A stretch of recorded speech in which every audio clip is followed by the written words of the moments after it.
ആശ്വാസം നീയേ, ആശ്രയം നീയേ, അങ്ങേ ഞാൻ ആരാധിക്കും. ആശ്വാസം നീയേ, ആശ്രയം നീയേ, അങ്ങേ ഞാൻ ആരാധിക്കും. അങ്ങേ ഞാൻ ആരാധിക്കും എൻ്റെ യേശുവേ, അങ്ങേ ഞാൻ ആരാധിക്കും.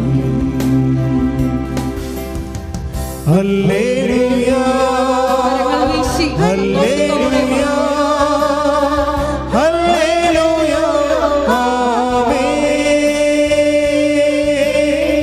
ഹല്ലേലൂയ,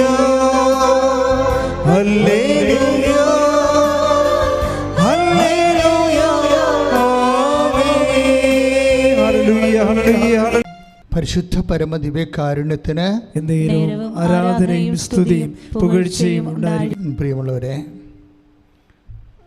വളരെ ശക്തമായ ചില സാക്ഷ്യങ്ങൾ, മാതൃകാ സാക്ഷ്യങ്ങൾ, അനുഗ്രഹത്തിൻ്റെ മോഡൽ ആയിട്ടുള്ള, പ്രത്യേകിച്ച് ഉടമ്പടി അനുഗ്രഹത്തിൻ്റെ മോഡലായിട്ടുള്ള ചില ഉടമ്പടി മാതൃകാ സാക്ഷ്യങ്ങൾ ഈ ദിവസങ്ങളിൽ യൂട്യൂബിൽ എയർ ചെയ്തിട്ടുണ്ട്.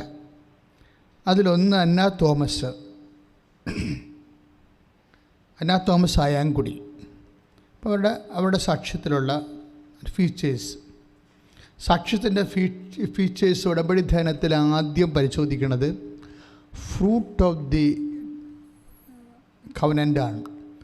ഈ ആഴ്ചത്തെ കവനൻ്റിൻ്റെ ഉടമ്പടിയുടെ ഫലങ്ങൾ, അതിൻ്റെ ഫീച്ചേഴ്സ് ഒക്കെ പരിശോധിച്ചാൽ അതിൻ്റെ വചനത്തിൻ്റെ മോഡുലേഷൻസ്, അതിൻ്റെ ഫോർമുല നമ്മൾക്കത് ഇനാക്ട് ചെയ്താൽ നമ്മൾക്ക് ഓരോരുത്തർക്കും അത് എന്തുമാത്രം പ്രയോജനപ്പെടും. അങ്ങനെയുള്ളൊരു സാങ്കേതികമായ ഒരു കാഴ്ചപ്പാടാണ് ആദ്യം നമ്മൾ ഉടമ്പടി ധ്യാനത്തിൽ എടുക്കുന്നത്. അന്ന തോമസ് അയാങ്കുടി, ആ സഹോദരിയുടെ വിഷയം എന്ന് വെച്ച് കഴിഞ്ഞാൽ, അവർ ഉടമ്പടി എടുത്തു കഴിഞ്ഞപ്പോൾ അത് പല വിഷയങ്ങളാണ്. അതായത് ലോണ്, അതുപോലെ കുറേ കാര്യങ്ങളാണ് അതിൻ്റെ അകത്ത്, മകളുടെ ജോലി, ഇങ്ങനെ കുറേ വിഷയങ്ങൾ ഉടമ്പടി വിഷയങ്ങളുള്ളത്. ഉടമ്പടി വിഷയം അത്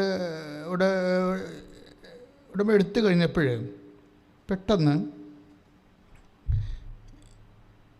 സ്വിറ്റ്സർലൻഡിലുള്ള ഇവരുടെ മകളുടെ ബ്രസ്റ്റിൽ ഒരു സിസ്റ്റ് രൂപപ്പെട്ട് വന്നു. അതോടെ അപ്പോൾ എടുത്താലും വരും, എടുത്തില്ലേലും വരും, അത് സ്വാഭാവികമായിട്ട് വന്നതാണ്, ഇതിൻ്റെ ഭാഗമായിട്ട് വന്നതല്ല. പക്ഷെ വന്നോടുകൂടി ഇവർ ഭയങ്കര, മകൾ വളരെ ഡിപ്രസ്ഡായിപ്പോയി.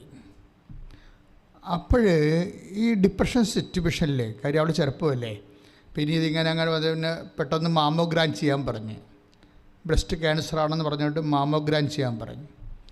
അപ്പോൾ ഈ അന്ന തോമസ് മകൾക്ക്, നമ്മൾക്ക് സ്കൈപ്പിൽ മാത്രമേ നമുക്ക് മകളെ കാണാൻ പറ്റത്തുള്ളൂ, ഇവിടെ അടുത്തെങ്കിലും ഇല്ല. പക്ഷേ എങ്കിലും ഈ അടുത്തില്ലാത്ത വ്യക്തിയോട് വിശ്വാസത്തിൽ ഈ അന്ന തോമസ് ഇൻട്രാക്ട് ചെയ്യുന്ന രീതി ഭയങ്കര രസമാണ്. എന്ന് വെച്ച് കഴിഞ്ഞാൽ അവർ പറയും, മകളെ ഒരു പ്രശ്നവുമില്ല, നമ്മൾ ഉടമ്പടി എടുത്തതാണ്, അമ്മ നിൻ്റെ കൂടെ ഉണ്ടാകും, അമ്മ നിൻ്റെ കൂടെ ഉണ്ടാകും, അമ്മ വന്ന് നിന്നെ കൂട്ടിക്കൊണ്ട് പോകും. ഇങ്ങനെ കുറേ കാര്യങ്ങളാണ് ഈ അന്ന തോമസ് മകളോട് ഫോണിൽ പറയണത്. അതിനിപ്പോൾ മാമോഗ്രാം ചെയ്യാൻ പോയപ്പോൾ ഇവർ പറഞ്ഞ പോലെ തന്നെ ഒരു നീല ഇട്ടൊരു ഡ്രസ്സിട്ട ഒരു സഹോദരി ഇവളെ കാണാൻ വരും. ആ പ്രദേശത്തുള്ളതല്ലേ, ഇത് നമുക്ക് കണ്ടിട്ടില്ല, ഒരു ബന്ധവുമില്ല, ഒരു പരിചയമില്ല. ഇത് സഞ്ചാരി മാതാവാണ്. ഉടമ്പടി എടുക്കുന്ന എല്ലാവരെയും തന്നെ സഞ്ചാരി മാതാവിൻ്റെ സ്വപ്ന സന്ദർശനം എല്ലാ എല്ലാ ആഴ്ചയിലും ഒരെണ്ണമെങ്കിലും വെച്ചുണ്ടാവും. അപ്പോൾ ഈ അമ്മയ്ക്ക് പരിശുദ്ധാത്മാവ് നൽകിയ വെളിപാടാണ്. കാര്യം മകൾ അവിടെ കയ്യത്താക്കൂറ്റിൽ അങ്കലാപ്പോട് വേദനിക്കുകയാണ്. അത് കാര്യം അവൾക്ക് എങ്ങനെ ഈ ബ്രസ്റ്റ് എടുത്തു കളയാൻ പറഞ്ഞാൽ പിന്നെ വിവാഹത്തെ ബാധിക്കും, പിന്നെ അവളുടെ ആരോഗ്യത്തെ ബാധിക്കും, ജോലി ബാധിക്കും, തിരിച്ചു പോരേണ്ടി വരും, ജോലി ക്യാൻസലാവും, ജീവിതം മുഴുവൻ ഇരുട്ടിലാവും. അപ്പോൾ ഇങ്ങനെ എല്ലാം ചിന്തിച്ച് കാട് കയറി വേർത്ത് ബോധം കെട്ട് വെളിവില്ലാതെ ഇവൾ നടക്കുന്ന സമയത്ത് ഈ വെളിവില്ലാത്ത വ്യക്തിയോട് ഈ അമ്മ പറയുന്ന വാക്കുകൾ ഭയങ്കരമാണ്. എന്താ പറയണത്? നീ മേടിക്കേണ്ട മോളെ, അമ്മ നിന്നെ കാണാൻ വരും. അപ്പോൾ അങ്ങനെയൊക്കെ പറയുമ്പോൾ പ്രായമുള്ളവർ ചിലപ്പോൾ മക്കളോട് അവർ തൽക്കാല ആശ്വാസത്തിന് വേണ്ടി എന്തെങ്കിലുമൊക്കെ വിശ്വാസത്തിൻ്റെ കാര്യം പറയണ പോലെ ചെറുപ്പക്കാർക്ക് മനസ്സിലാകത്തുള്ളൂ. പക്ഷെ എന്തുകൊണ്ടാണ് ഇങ്ങനെ പറയണമെന്ന് ചോദിച്ചു കഴിഞ്ഞാൽ, അതായത് ഉടമ്പടി എടുക്കുന്നതോടുകൂടി നടക്കുന്ന സംഭവം എന്താ? അതായത് എന്താ സംഭവിച്ചതെന്ന് വെച്ച് കഴിഞ്ഞാൽ, ഈ അമ്മ പറഞ്ഞതുപോലെ തന്നെ ഡോക്ടേഴ്സ് മാമോഗ്രാം ചെയ്യാൻ പറഞ്ഞു. മാമോഗ്രാം ചെയ്യാൻ വേണ്ടി ലാബിലേക്ക് പോകുന്ന സമയത്ത് ഈ അമ്മ പറഞ്ഞ ചേച്ചി വരും, സഹോദരി വരും, ഒരു നീല ഡ്രസ്സിൽ വരും. വന്നിട്ട് ഇവിടെ കയ്യെ കയറി പിടിക്കും. പകലാണ്, പട്ടാപ്പകൽ. നീ എന്തിനാ ഇവിടെ നിൽക്കണം? ഇവിടെ അല്ല നിൽക്കേണ്ടത്, ഞാൻ നിന്നെ കൊണ്ട് കാണിക്കാമെന്ന് പറഞ്ഞുകൊണ്ട് ഈ അമ്മ ഈ മകളുടെ കയ്യെ പിടിച്ചുകൊണ്ട് വേറെ ഒരു ലാബിലോട്ട് കൊണ്ടുപോകും. എന്നിട്ട് ഡോക്ടർമാർ പറഞ്ഞ് ഡോക്ടർമാരോട് അവിടെ ആ ലാബിൽ ഡോക്ടർമാരും നേഴ്സുമാരൊക്കെ ഇരിക്കുന്നുണ്ട്. അതിന് പറയും ഞാൻ പറഞ്ഞ പേഷ്യൻ്റ് ഇതാണെന്ന് പറഞ്ഞിട്ട് ഡോക്ടർമാർക്ക് ഇവളെ പരിചയപ്പെടുത്തിയിട്ട് ഇവർ പോവും. പിന്നെ ഇവരെ കണ്ടിട്ടില്ല. ആ സാക്ഷ്യമുണ്ട്, നിങ്ങൾ നോക്കണം, നല്ലതായിരിക്കും. പെട്ടെന്ന് വായിച്ചു പോകുമ്പോൾ ഇതിൻ്റെ സംഭവം പിടികിട്ടത്തില്ല. അതോടുകൂടി അവർ ടെസ്റ്റ് ചെയ്യും. അവർ ടെസ്റ്റ് ചെയ്ത് വെച്ചും അവർ പറയും ഇത് മാമോഗ്രാമിൻ്റെ ആവശ്യമില്ല എന്ന് പറയും. ഇത് സാധാരണ ഒരു സിസ്റ്റമാണ്. ഇപ്പം കൊഴുപ്പടിയണ പോലെയൊക്കെ സിസ്റ്റം ഉണ്ടല്ല. ഇത് സീരിയസ് ആണെങ്കിലും അമ്മ ഇത് കൊഴുപ്പടിയണതിരെ കൺവേർട്ട് ചെയ്ത് കൊണ്ടുവരും. അതാണല്ല, അത് ഡോക്ടർ ടെസ്റ്റ് ചെയ്തിട്ടാണ് മാമോഗ്രാമിന് നിശ്ചയിച്ചത്. പക്ഷേ ഇവർക്ക് ഒരു പുനഃസൃഷ്ടി ടെസ്റ്റ് നടത്തി വെച്ചും ഇത് വെറും കൊഴുപ്പാണെന്നുള്ളത് ആ രീതിയിൽ ഈ സാധനം ഇവളോട് പറഞ്ഞു കൊടുക്കും. മാമോഗ്രാമിൻ്റെ ആവശ്യമില്ലെന്ന് പറയും. പക്ഷേ ഇവിടുത്തെ പ്രശ്നം എന്ന് വെച്ച് കഴിഞ്ഞാൽ, ഈ കേരളത്തിൽ നിന്ന് അയ്യാങ്കുടിയിൽ നിന്ന് ഇവളുടെ അമ്മ വിളിച്ച് മകളോട് പറയണം, മകളെ നിന്നെ കാണാൻ മാതാവ് വരും. ഇതിൻ്റെ ഒരു ആവശ്യം ഉണ്ടാകത്തില്ല. അമ്മ പറയും എന്ത് ചെയ്യണമെന്ന് എന്ന് പറഞ്ഞുകൊണ്ടാണ് ഇവളെ കൊണ്ടുപോകണത്. ഇതോടുകൂടി ആ ചാപ്റ്റർ ക്ലോസ് ചെയ്യാൻ ഭയങ്കരമായ രീതിയിൽ. അപ്പോൾ എനിക്ക് സാക്ഷ്യം കേൾക്കുമ്പോൾ എനിക്ക് അറിയാം ഇത് കാര്യം. കാനഡയിൽ ഇതുപോലെ തന്നെ, കാനഡയിലല്ല, നമ്മളുടെ ഹ്യൂസ്റ്റണിൽ ഹോസ്പിറ്റലിൽ ഇതുപോലെ തന്നെ കോവിഡ് 7 കോവിഡ് രോഗികൾ മരിക്കണ ഒരു ദിവസം. 8ാമത്തെ കോവിഡ് രോഗി കോട്ടയത്തുകാരത്തിയാണ്. ആ ചേടുത്തിയെടുത്ത് അമ്മ ചെല്ലണ ഒരു ഭയങ്കര സാക്ഷ്യം 1.5 ലക്ഷം പേര് കണ്ട സാക്ഷ്യമുണ്ട്. അവർ അവർ മാത്രമേ സൗഖ്യപ്പെട്ടുള്ളൂ. അപ്പോൾ അമ്മയാണെന്ന് തിരിച്ചറിയണത് ആ യൂണിഫോമിൽ ആ ഹോസ്പിറ്റലിൽ അങ്ങനെ ഒരാളില്ല. ആ യൂണിഫോം അല്ല അവർ ഉപയോഗിക്കണത്. പക്ഷേ കൃപാസനത്തിൻ്റെ പിക്ചർ അവർ ഭർത്താവ് ഉടമ്പടി ചെയ്ത കൃപാസനത്തെ മാതാവിനെ കാണിക്കുമ്പോൾ ഇവർ പൊളിക്കും. ഈ അമ്മയാണല്ലോ അവിടെ വാർഡിൽ വന്നതെന്ന് പറയും. അപ്പോൾ ഇങ്ങനെ, അതായത് ഉടമ്പടിയിലുള്ള ഒരു വാഗ്ദാനമാണ്. നമ്മൾ എപ്പോഴും അച്ഛൻ പറയാറില്ലേ, എന്നോട് ഉടമ്പടി ചെയ്യുന്നവൻ്റെ കൂടെ ഞാൻ കൂടെ വരും എന്നുള്ളത്.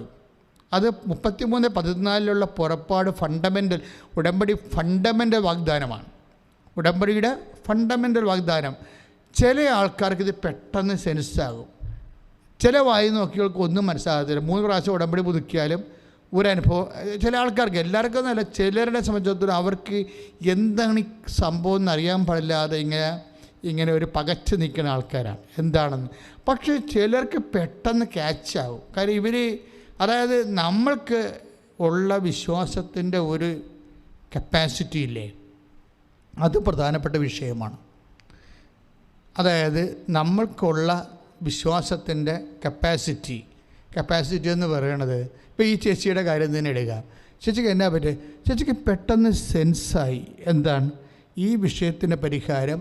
അമ്മ ന്യൂസിലൻഡ് അമ്മ ന്യൂസിലൻഡിലോട്ട് ചെല്ലുമെന്നും അമ്മ തന്നെ കൈക്ക് പിടിച്ച് ഇവിടെ മാമോഗ്രാമിന് കൊണ്ടുപോകുമെന്നും ഈ സ്വന്തം പേഷ്യൻറ്റിൻ്റെ അമ്മയ്ക്ക് പെട്ടെന്നാണ് കിട്ടുന്നത്. ഇതിൻ്റെ കമ്മ്യൂണിക്കേഷൻ കിട്ടുന്നത് അത് അമ്മ കൊടുക്കുന്നതാണ്. അതെന്തുകൊണ്ടാണ് അങ്ങനെ കൊടുക്കണമെന്ന് ചോദിച്ചു കഴിഞ്ഞാൽ, അതെല്ലാം ബിബ്ലിക്കലായിട്ടാണ് കൊടുക്കുന്നത്, അല്ലാതെ ഇതൊന്നും പുതിയ സംഭവങ്ങളല്ല. അതായത് ഞങ്ങൾ ആകട്ടെ ഇപ്പോൾ 1 Corinthians 1 കൊറിന്ത്യൻസിൻ്റെ 2:16 ഞങ്ങളാകട്ടെ യേശു ക്രിസ്തുവിൻ്റെ മനസ്സ് അറിയുന്നു. അങ്ങനെ ഒരു സംഭവം ഉണ്ടപ്പോഴ്, അതായത് ഈശോയുടെ മനസ്സ് ഇല്ല എന്താണ് നമ്മളെക്കുറിച്ച് നടക്കണതെന്നുള്ളത് നമ്മൾക്കറിയാൻ പറ്റും. അല്ലെങ്കിൽ പിന്നെ വിശ്വാസം കൊണ്ടുനടത്തിന് എന്നാ കാര്യം ഇരിക്കണത്? ഓരോ മതങ്ങളിലും ഓരോരുത്തർ വിശ്വസിക്കുന്നത്. പക്ഷേ ക്രിസ്ത്യാനി ഇതിൻ്റെ അകത്തുള്ള കാമ്പ് മനസ്സിലാക്കണം. തൊണ്ട് മാത്രം മനസ്സിലായിട്ട് കാര്യമില്ല.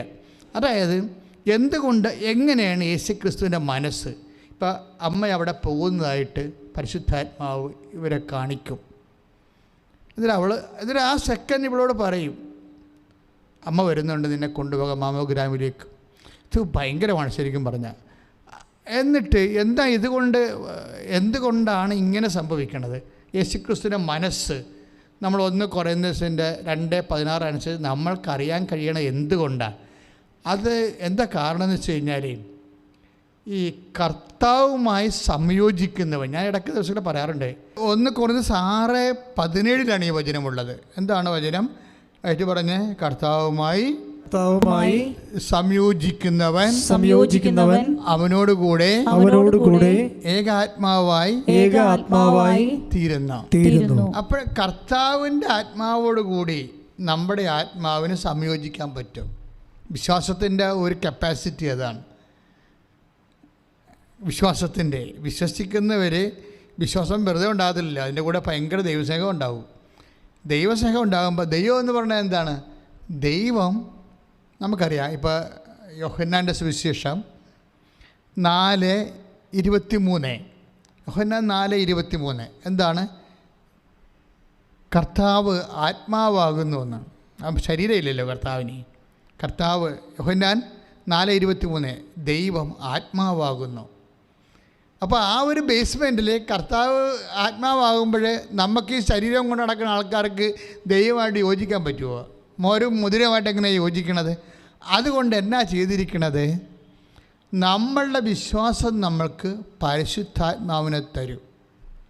അവിടെയാണ് നമ്മൾ രക്ഷപ്പെടുന്നത്. പരിശുദ്ധാത്മാവിനെ തരും.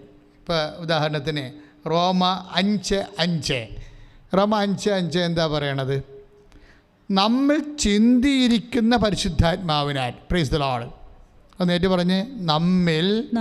റോമ 5:5 നമ്മൾ ചിന്തിയിരിക്കുന്ന പരിശുദ്ധാത്മാവിനാൽ ദൈവത്തിന്റെ സ്നേഹം എന്തെന്ന് നമ്മൾ അറിയുന്നു. അപ്പോഴേ നമ്മൾ വിശ്വസിക്കുമ്പോൾ നമുക്ക് എന്താ കിട്ടണത്? വിശ്വാസത്തിൻ്റെ ബലം പോലെ നമ്മൾക്ക് പരിശുദ്ധാത്മാവിനെ കിട്ടും, അല്ലേ? എന്നിട്ട് ദൈവമാകുന്ന ആത്മാവിനോട് നമ്മളിലുള്ള പരിശുദ്ധാത്മാവ് സംഗമിക്കും.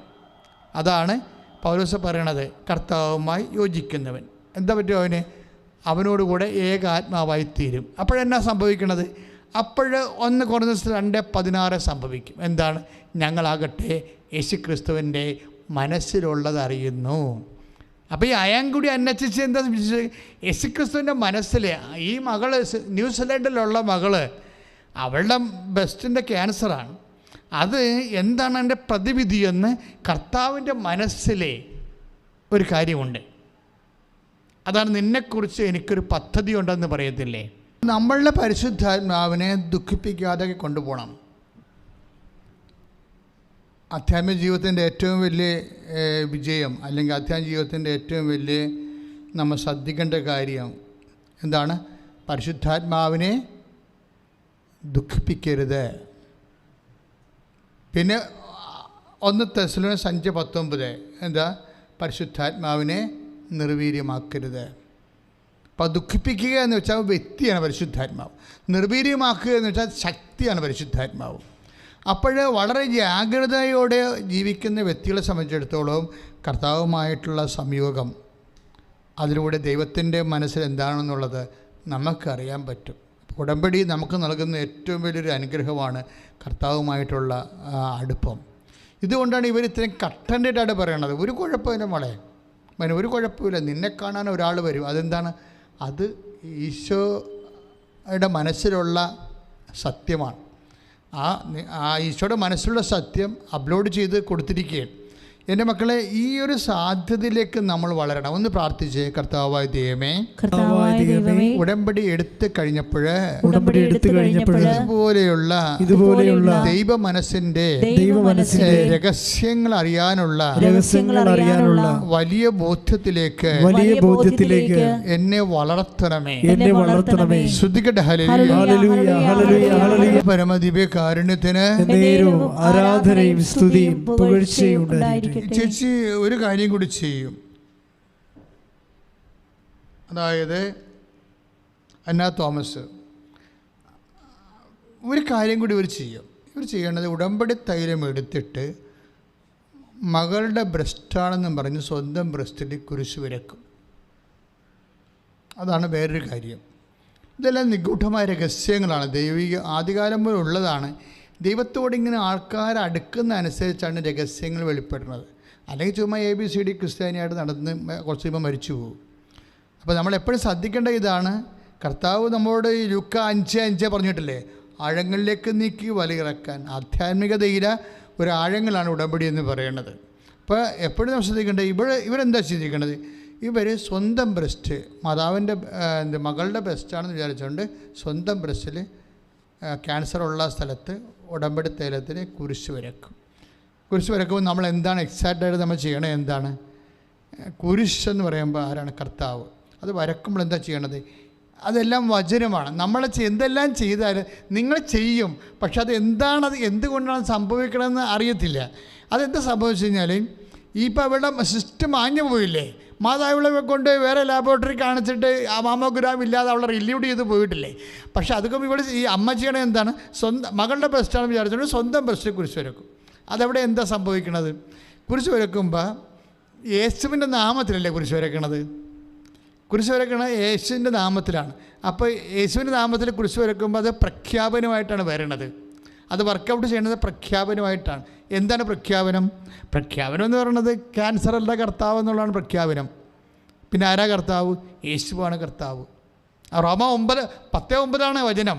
ഇപ്പോൾ നമ്മൾ കുരിശ് വരക്കുമ്പോൾ അതിനകത്ത് ആക്ടിവേഷൻ പ്രിൻസിപ്പിൾ എന്താണെന്ന് അറിയണം. ഇപ്പം നമ്മൾ ഒരു പാരസിറ്റമോൾ കഴിച്ചു, നമ്മൾ സുഖപ്പെട്ടു, നമുക്ക് അതേ അറിയാൻ പാടുള്ളൂ. പക്ഷേ ഡോക്ടേഴ്സിന് അതിൻ്റെ മോളിക്യൂൾസ് അറിയാം. ഏത് മോളിക്യൂൾസാണ് ഇവിടെ പനിയെ മാറ്റണമെന്ന് അറിയാൻ പറ്റും. അതുപോലെ ടെക്നിക്കലായിട്ട് വചനം അറിയണം. ഇപ്പോൾ അവരുടെ ബ്രസ്റ്റാണെന്ന് മകളുടെ ബ്രസ്റ്റാണെന്ന് വിചാരിച്ചുകൊണ്ട് സ്വന്തം ബ്രസ്റ്റിൽ കുരിശ് വരക്കുമ്പോൾ എന്താ പറയണത്? യേശുവാണ് കർത്താവ്, ക്യാൻസറല്ല കർത്താവ്. അതാ റോമ 10:9. യേശു കർത്താവാണെന്ന് അതിനം കൊണ്ടേറ്റ് പറയുക. പിന്നെ എന്താ അവർ പറയണത്? ഡോക്ടർമാർ പറഞ്ഞതല്ല വചനം, ദൈവത്തിൻ്റെതാണ് വചനം. കാര്യം നമ്മൾ സൃഷ്ടിക്കപ്പെട്ട ഡോക്ടർമാരുടെ വചനത്തിലൂടെ അല്ലല്ലോ, ദൈവവചനത്തിലൂടെയല്ലേ സൃഷ്ടിക്കപ്പെട്ടത്. അപ്പോൾ വിശ്വാസിയെ സംബന്ധിച്ചിടത്തോളം ടെക്നിക്കലായിട്ടാണ് കാര്യം പോണത്. എന്താണ്? ഡോക്ടർമാരുടെ വചനത്തിലൂടെ അല്ല നമ്മൾ സൃഷ്ടിക്കപ്പെട്ടത്, കർത്താവിൻ്റെ വചനത്തിലൂടെയാണ് നമ്മൾ സൃഷ്ടിക്കപ്പെട്ടത്. അപ്പോൾ അതുകൊണ്ട് തന്നെ ആ യേശുവാണ് കർത്താവ്, ക്യാൻസർ അല്ല കർത്താവ് എന്ന് പറഞ്ഞാണ് അപ്പോൾ നിങ്ങൾ ചോദിക്കും, എന്തുകൊണ്ടാണ് വെച്ചാൽ ഈ അയാങ്കുടിയിലുള്ള ചേടത്തിയുടെ ബ്രസ്റ്റിൽ ഈശോയുടെ നാമത്തിൽ കുരിശ് വരക്കുമ്പോൾ ന്യൂസിലൻഡിലുള്ള മകൾ സുഖപ്പെടാൻ കാര്യം എന്താണെന്ന് വെച്ച് കഴിഞ്ഞാൽ, അതിൻ്റെ കാരണം ഈ അകലം ഇങ്ങനെ അടുപ്പിക്കും. യേശുവിൻ്റെ നാമത്തിൻ്റെ ഒരു പ്രത്യേകത അതാണ്. യേശു നാമത്തിൻ്റെ ഇപ്പോൾ അതായത് പറയണത് എഫേസ്യൻസാണ്. ശ്രുതിക്കട്ടെ മക്കളെ, ശ്രുതിക്കട്ടെ. എഫേസ്യൻസ് 2:13 എന്താ പറയണത് നമുക്ക് ശ്രദ്ധിക്കാം. എന്നാൽ ഒരിക്കൽ വിദൂരസ്ഥരായിരുന്ന നിങ്ങൾ ഇപ്പോൾ യേശുക്രിസ്തുവിൽ അവന്റെ രക്തം വഴി സമീപസ്ഥരായിരിക്കുന്നു. അപ്പൊ എത്ര കിലോമീറ്റർ അകലെയുള്ള വിഷയമാണെങ്കിലും ശരി, യേശുക്രിസ്തുവിൻ്റെ വിശ്വാസത്തിൽ വിദൂരസ്ഥരെ സമീപസ്ഥരാക്കും. കാര്യം എന്താണ്? ന്യൂസിലൻഡിലുള്ള മകളെ അയാങ്കുടി കൊണ്ടുവരും. എങ്ങനെ കൊണ്ടുവരും? യേശുക്രിസ്തുവിലുള്ള വിശ്വാസം പ്രഖ്യാപിക്കുമ്പോൾ. അതാണ് പറയുന്നത്, യേശുക്രിസ്തുവിൽ രക്തം വഴി വെച്ചാൽ യേശുക്രിസ്തുവിൻ്റെ മരണം വഴി. ആ മരണത്തിലല്ലേ നമ്മൾ വിശ്വസിക്കുന്നത്, മരണമല്ലേ നമ്മൾ പ്രഖ്യാപിക്കുന്നത്. അല്ലേ? നമ്മുടെ വിശ്വാസത്തെ മഹാരഹസ്യം എന്താണ്? കർത്താവ് എങ്ങനെ മരണം ഞങ്ങൾ പ്രഖ്യാപിക്കുന്നു, പിന്നെ എന്ത് ചെയ്യുന്നു? ഉയർപ്പിൽ വിശ്വസിക്കുന്നു, പിന്നെ എന്ത് ചെയ്യുന്നു? വരവ് കാത്തിരിക്കുന്നു. അതാണ് സംഭവം. അപ്പം നമ്മൾ ജീവിക്കുന്ന ഈ ഭൂമിയിൽ അങ്ങനെയാണ്. എന്താണ്? യേശുവിൻ്റെ മരണം പ്രഖ്യാപിച്ചുകൊണ്ടാണ്. അപ്പോൾ ഇവിടെ വിശ്വാസം പ്രഖ്യാപിക്കുകയാണ്. അപ്പോഴെന്ത് ചെയ്യും? വിദൂരസ്ഥരെ സമീപസ്ഥരാകും. പ്രാർത്ഥിക്കുക, കർത്താവായ ദൈവമേ, എൻ്റെ ജീവിതത്തിലും എല്ലാ ദേശങ്ങളിലേക്കും ജില്ലകളിലേക്കും സംസ്ഥാനങ്ങളിലേക്കും രാജ്യങ്ങളിലേക്കും അകന്നു പോയിരിക്കുന്ന എൻ്റെ കൂടപ്പിറപ്പുകളെ എൻ്റെ വീട്ടിൽ കൊണ്ടുവരുവാനും യേശുക്രിസ്തുവിലെ അവരുമായി സമീപസ്ഥമായ ആത്മബന്ധത്തിന്റെ അഭിഷേകം എനിക്ക് നൽകണമേ. പ്രാർത്ഥിക്കുമ്പോഴേ അവർക്കെല്ലാം വേണ്ടി പ്രാർത്ഥിക്കുമ്പോഴേ അവരെനിക്ക് വേണ്ടി പ്രാർത്ഥിക്കുമ്പോഴേ ഞങ്ങൾ യേശുക്രിസ്തുവിൽ അടുപ്പം അനുഭവിക്കുവാൻ സ്ഥലകാലങ്ങളെ അതിജീവിക്കുന്ന ദൈവ ചൈതന്യമേ, യേശുക്രിസ്തുവേ ഇറങ്ങി വസിക്കണമേ. ഇതിപ്പോ സ്ഥലത്തിന്റെ ഒരു വിഷയമാണ് പറഞ്ഞിരിക്കുന്നത് അല്ലേ? സ്ഥലത്തിന്റെ വിഷയം. ഇനി ഇവരുടെ ജീവിതത്തിൽ വേറൊരു വിഷയമുണ്ട്. ഈ മകളുടെ കാര്യം, ഈ സൗഖ്യപ്പെട്ട മകളില്ലേ, ആ മകൾക്ക് അവിടുത്തെ ഒരു സിറ്റുവേഷൻ അനുസരിച്ച് കൊണ്ട് PR-ന് 1 വർഷം എടുക്കും PR കിട്ടാൻ. ഈ PR ഉടമ്പടി കഴിയുമ്പോൾ 1 വർഷം എടുത്ത് പെർമനൻ്റ് റെസിഡൻസ് കിട്ടേണ്ട ആൾക്ക് 29 ദിവസം കൊണ്ട് പെർമനൻ്റ് റെസിഡൻസ് കിട്ടാം. അതായത് 1 വർഷമാണ് സാധാരണ എടുക്കുന്നത്, ചിലർ 2 വർഷം വരെ എടുക്കുന്നുണ്ട്. അപ്പോൾ അത്രയും സമയം എടുക്കുമ്പോൾ ഉടമ്പടി കഴിയുമ്പോൾ 29 ദിവസം, 1 മാസം പോലും എടുക്കുന്നില്ല, 29 ദിവസം കൊണ്ട് ഈ PR കിട്ടും. എന്ന് വെച്ച് കഴിഞ്ഞാൽ നേരത്തെ നമ്മളെന്താ പറഞ്ഞത്? സ്ഥലം, സ്വിറ്റ്സർലൻഡും അയാങ്കുടിയുമുള്ള സ്ഥലത്തിൻ്റെ ഒരു അകലമുണ്ട്. ആ അകലം ഇങ്ങനെ ഉടമ്പടി കുറക്കും. പിന്നെ എന്തു ചെയ്യും? സമയത്തിൻ്റെ ദൂരവും കുറക്കും. 1 വർഷം എന്നുള്ളത് വെറും 29 ദിവസമായിട്ട് കുറച്ചുകൊണ്ട് വരും. ഇതെന്തുകൊണ്ടാണ് ഇങ്ങനെ കുറക്കണമെന്ന് ചോദിച്ചു കഴിഞ്ഞാൽ ഉടമ്പടിയുടെ ഫോർമുല അങ്ങനെയാണ്. കനാല കല്യാണ വേദിയിൽ ഈശോ എന്താ പറയണത്? എനിക്ക് നിനക്ക് എന്ത്, എൻ്റെ സമയം ഇനിയും സമാഗതമായിട്ടില്ലല്ലോ. അപ്പോൾ എന്താണ് അമ്മ പറയണത്? ആകാത്ത സമയം ആക്കിയെടുക്കാൻ അമ്മ എന്താ പറയണത്? അവൻ പറയണ പോലെ ചെയ്യാൻ, ഉടമ്പടി ചെയ്യാനാണ് പറയണത്. അത് ഉടമ്പടിയില്ല. അവൻ പറയണ പോലെ എന്താ ചെയ്യണത്? അവൻ പറയണ ഉടമ്പടി എന്താ അമ്മ ചെയ്യണത്? ഈശോ പറഞ്ഞ പോലെ ജീവിച്ചോളാം നമ്മൾ പറയുകയാണ്. അപ്പോഴെന്താ? ആകാത്ത സമയം ആകെ എടുക്കും. 1 കൊല്ലം PR-ന് വേണ്ടിയുള്ളത് 29 ദിവസമായിട്ട് കുറച്ച് കൊടുക്കും. അതെന്താ വെച്ചാൽ ഇതെല്ലാം ഇതിൻ്റെ ലോഞ്ചിങ് പാഡ്. ഇത് ലോഞ്ചിങ് പാഡ് എന്ന് പറയുന്നത് ഈ ഗ്രേറ്റ് മദറാണ്, ഈ അന്ന തോമസ് എന്ന് പറഞ്ഞ ആളാണ്. ഇവരാണ് ഇത് മോഡുലേറ്റ് ചെയ്യണത് മുഴുവനും. അതായത് ഉടമ്പടി എടുക്കുന്നയാൾ പക്ക പെർഫെക്റ്റ് ആണെങ്കിൽ ഈ വിഷയങ്ങളുടെ എല്ലാം ഇതുപോലെ സ്ഥലമില്ല, അവിടെ കാലമില്ല, എല്ലാത്തിനും എന്നെ കൺസൈസ് കൊണ്ടുവരും. ചില ആൾക്കാർക്ക് എന്താ കുഴപ്പമെന്ന് പറഞ്ഞാൽ സ്ഥിരതയില്ലാത്ത വിശ്വാസമാണ്. ഒക്കുമായിരിക്കും, കൊടുത്താൽ കൊള്ളാം, കിട്ടിയാൽ ഊട്ടി, പോയാൽ ചട്ടി, ഇങ്ങനെ വാദപ്പന് വിശ്വാസക്കാരുണ്ട്. അവർക്കാണ് ഈ സാധനം ഇത് വർക്ക് ചെയ്യാത്തതിൻ്റെ കാരണം. എന്താ കാര്യത്തിൽ കഴിഞ്ഞാൽ ഇതിന് വേണ്ടത് സാധാരണ വിശ്വാസം പോരാ. എന്ത് വേണം? ഗ്യാരൻറ്റീഡ് ഫെയ്ത്ത് വേണം. ഗ്യാരൻറ്റീഡ് ഫെയ്ത്ത് എന്ന് വെച്ച് കഴിഞ്ഞാൽ ദൈവത്തിന് ഈ വിശ്വാസം, ഈ ഇപ്പോൾ മുക്കുപണ്ടവും സ്വർണവും തമ്മിൽ എന്താ വ്യത്യാസം? മുക്കുപണ്ടവും സ്വർണവും തമ്മിൽ എന്താ വ്യത്യാസം? ഉരച്ച് നോക്കുമ്പോൾ സ്വർണത്തിൻ്റെ മാറ്റ് ഒരിക്കലും കുറയത്തില്ല. അപ്പോൾ ഈ വിശ്വാസത്തിൽ തന്നെ മാറ്റ് കുറയാത്ത വിശ്വാസമുണ്ട്. അതായത് സ്ഥിരമായിട്ട് എല്ലാ സമയത്തും ഒരേ മൂല്യം, എല്ലാ സമയത്തും ഒരേ മൂല്യമാണ്. അതാണ് സ്ഥിരതയുള്ള വിശ്വാസം എന്ന് പറയണത്. ഈ സ്ഥിരതയുള്ള വിശ്വാസത്തിനാണ് ഇതുപോലെ പർച്ചേസിങ് കപ്പാസിറ്റി ഉള്ളത്. സ്ഥിരതയുള്ള വിശ്വാസം, സാധാരണ ലളിത വിശ്വാസമുണ്ട് ആൾക്കാർക്കൊക്കെ ഉള്ളത്. 80% ലളിതമായ വിശ്വാസമാണ്. ലളിതമായ വിശ്വാസം. അപ്പം മറ്റേ ആളെ കണ്ടില്ലേ? ആ 9:22 മർക്കോസിൻ്റെ സുവിശേഷം 9:22 അപസ്മാരോഗിയുടെ അപ്പൻ ഈശോയോട് പറയുന്നത് എന്താണ്? ഇത് എൻ്റെ മകൻ തീയിലും വെള്ളത്തിലും വീഴുകയാണ്, അപസ്മാരം ബാധിച്ച്. അപ്പോൾ ഞാൻ നിൻ്റെ ശിഷ്യന്മാരത് വരെ കൊണ്ടുവന്നു, അവർക്ക് ഒന്നും കഴിഞ്ഞില്ല.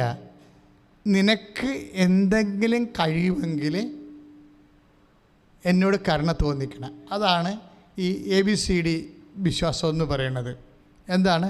ലളിത വിശ്വാസം. എന്താ അവിടെ എന്താ പറഞ്ഞ മർക്കോസ് 9:22 നിനക്ക് എന്തെങ്കിലും കഴിയുമെങ്കിൽ എൻ്റെ മകനെ സുഖപ്പെടുത്തണമേ. അപ്പോൾ അവിടെ കർത്താവിലുള്ള വിശ്വാസം അയാൾ അത്രയ്ക്ക് കട്ടറായിട്ട് പ്രഖ്യാപിക്കണില്ല.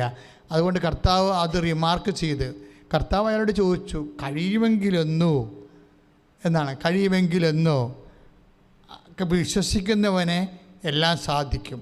അപ്പോഴാ മനുഷ്യൻ 9:24 മർക്കോസിൻ്റെ സുവിശേഷം 9:24 എന്താ പറയണത്? കർത്താവേ, അബദ്ധം പറ്റിയതാണ്, എനിക്ക് ഇങ്ങനെ ഒന്നും പരിചയമില്ല, അവിശ്വാസിയാണ്, ഇപ്പം എൻ്റെ അവിശ്വാസം പരിഹരിക്കണം. നീ പറയണ പോലെ ഞാനൊക്കെ എത്ര കൊണ്ട് വലിയ അവിശ്വാസിയൊന്നുമല്ല, അവിശ്വാസിയാണ്. അതാണ് 9:24. അയാൾ പട്ടാങ്കി പറയുന്നുണ്ട് കർത്താവിൻ്റെ, കർത്താവേ എൻ്റെ അവിശ്വാസം പരിഹരിക്കണം, എന്നെ രക്ഷിക്കണം. പക്ഷെ അത് അയാൾ ഒരു മാന്യതയോട് സംസാരിച്ചത് കൊണ്ട് രക്ഷപ്പെട്ട്. അപ്പോൾ ഈശോ പറഞ്ഞു, നീ പോയിക്കൊള്ളുക, നീ വിചാരിച്ചത് നിനക്ക് സംഭവിക്കുമെന്ന് പറയും. കാര്യം എന്താ? അയാളുടെ അവിശ്വാസം അയാൾ ഏറ്റുപറഞ്ഞു. ഈ വിശ്വാസം അല്പം പമ്മി നിൽക്കണമെങ്കിലും നിങ്ങളത് സത്യം മനസ്സിലാക്കി ഏറ്റുപറയുകയാണെങ്കിലേ, അല്ലാതെ നിങ്ങൾ ദൈവമായിട്ട് തർക്കുക, പിന്നെ വിശ്വാസം കൊണ്ടാണ് ജീവിക്കണത്, വിലയെടുത്തിട്ടല്ലേ ജീവിക്കണത്. ഇങ്ങനെ ചില കോമരങ്ങളുണ്ട് നാട്ടിൽ, വീട്ടിലുണ്ടാവും വിശ്വാസികൾ. അതായത് വിശ്വാസം കൊണ്ടാണ് ജീവിക്കണത്, മനുഷ്യൻ വിലയെടുത്തിട്ടല്ലേ ജീവിക്കണത് എന്ന് വിഡ്ഢിയാന്മാർ പറയും. അപ്പോഴേ എന്താ പ്രശ്നം വെച്ചാൽ അവനൊക്കെ ഈ ജന്മത്തിൽ ദൈവത്തിൻ്റെ ഒരനുഭവം ഉണ്ടാകത്തില്ല.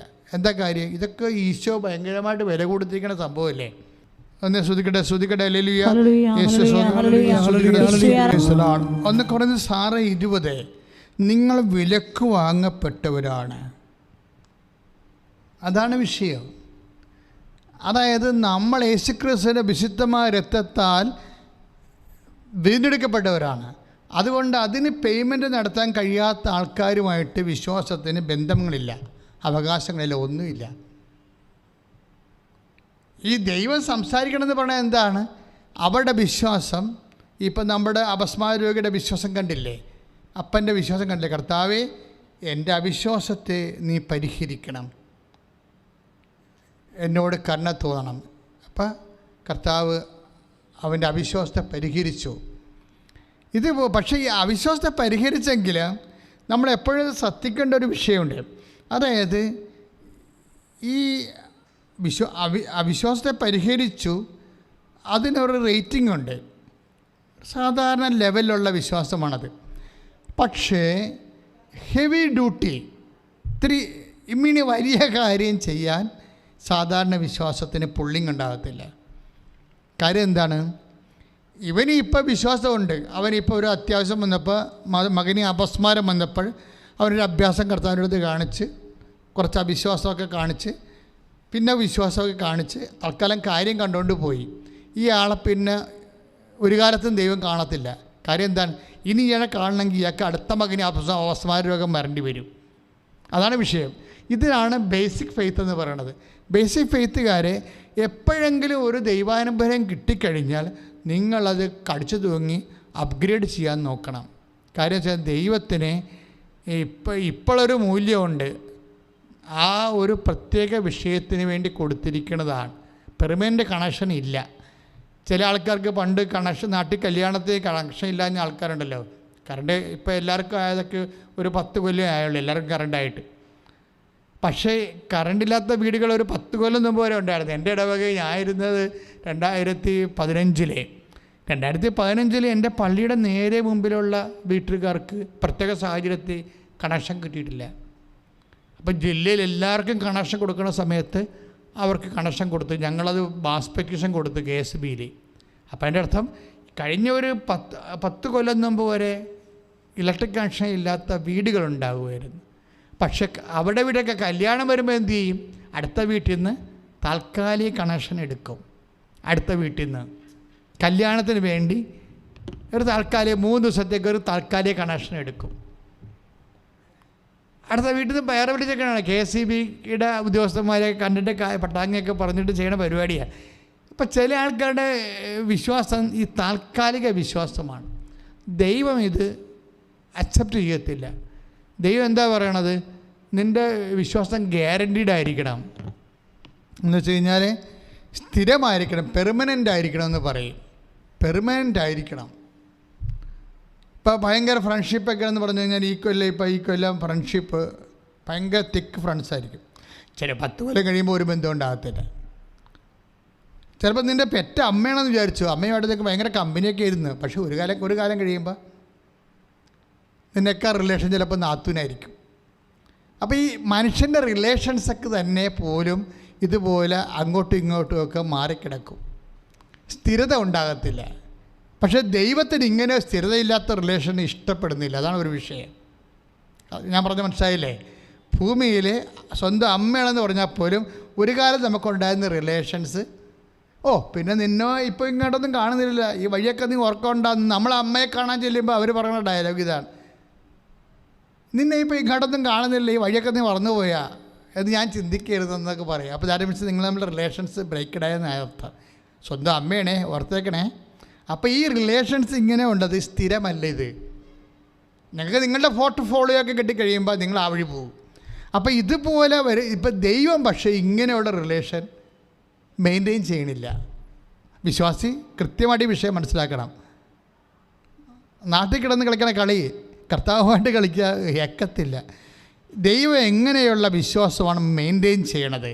യാക്കോബ് 1:3. എന്തെന്നാൽ വിശ്വാസം പരീക്ഷിക്കപ്പെടുമ്പോൾ നിങ്ങൾക്ക് അതിൽ സ്ഥിരത ലഭിക്കണമെന്ന് അറിയാമല്ലോ.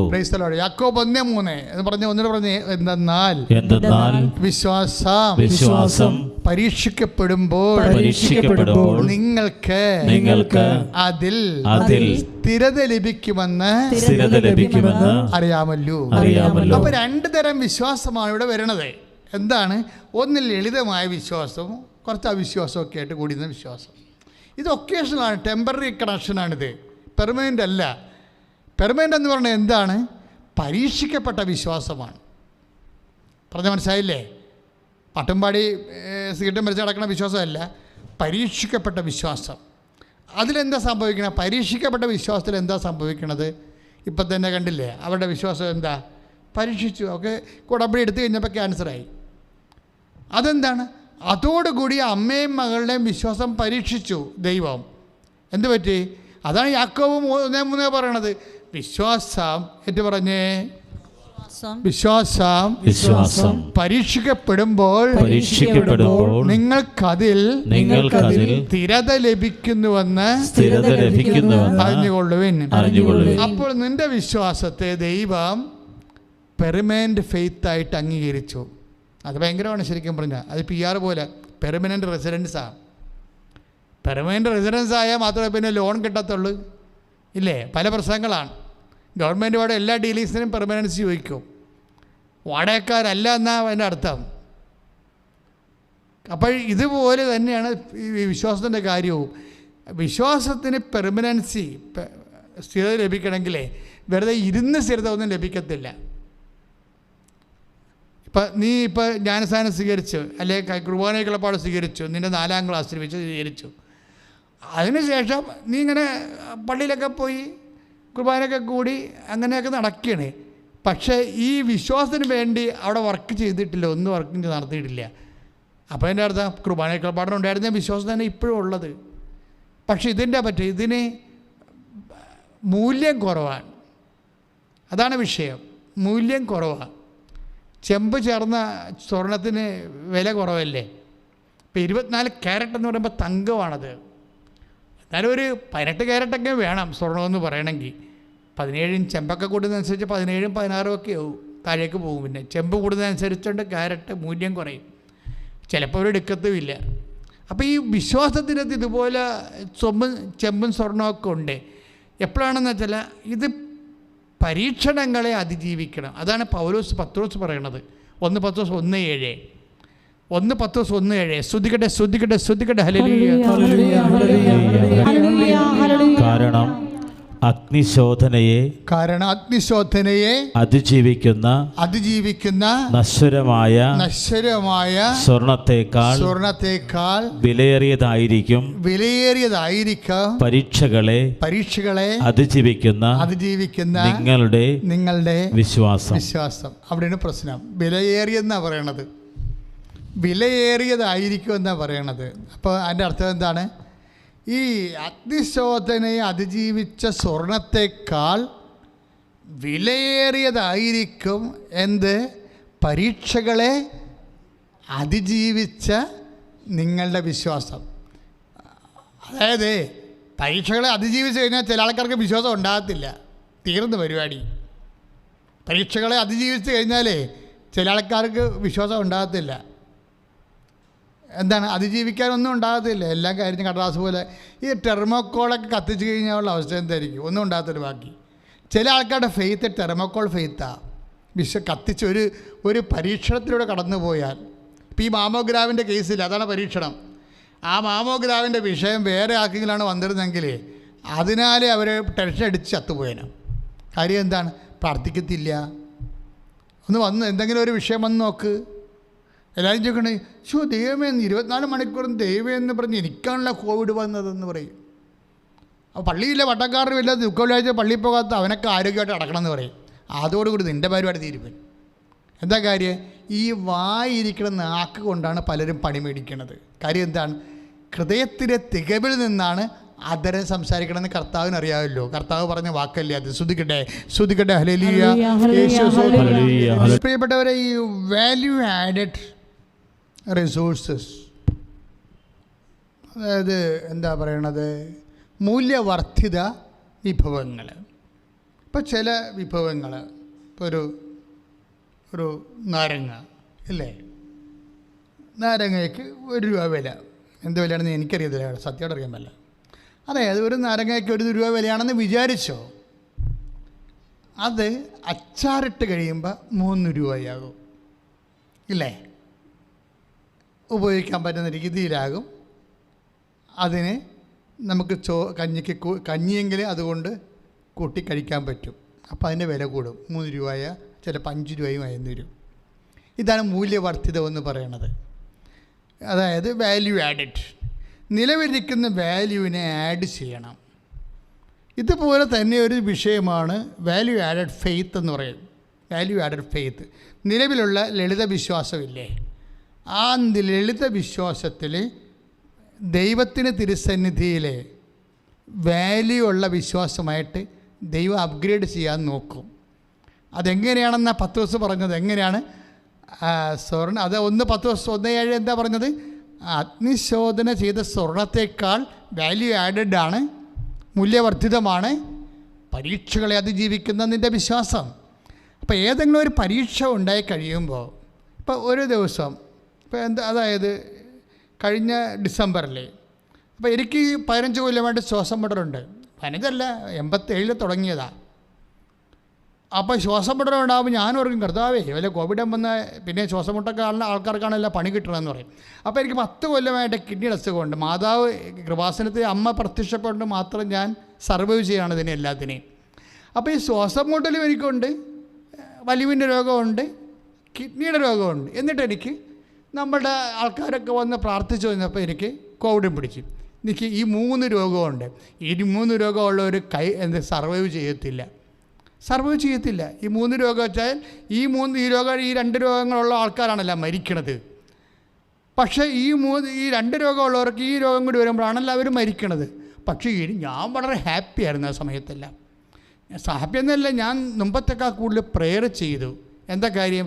കൃപാസന അമ്മ അറിയാതെ ഒരു സംഭവം നടക്കത്തില്ല.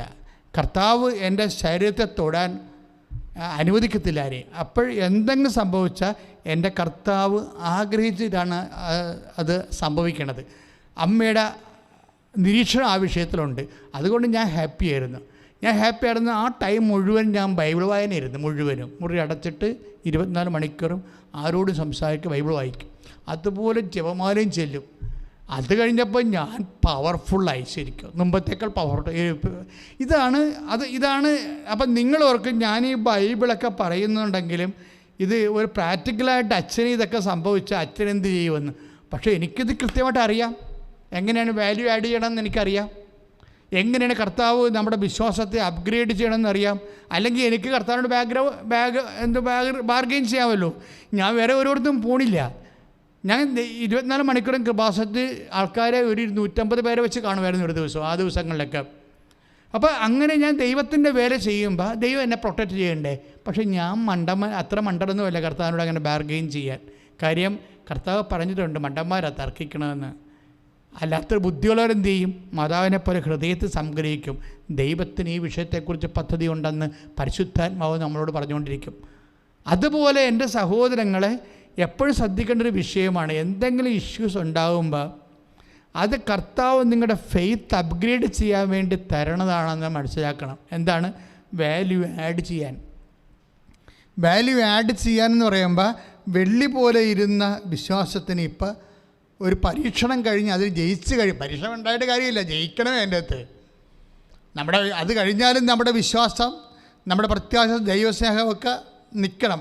ഇക്കാലഘട്ടങ്ങളിൽ പരാതികളോ തർക്കങ്ങളോ വ്യഗ്രതകളോ നിരാശകളോ മറ്റുള്ളവരോട് സങ്കടം പറയുന്നത് ഒന്നും പാടില്ല. നിശബ്ദതയാണ്.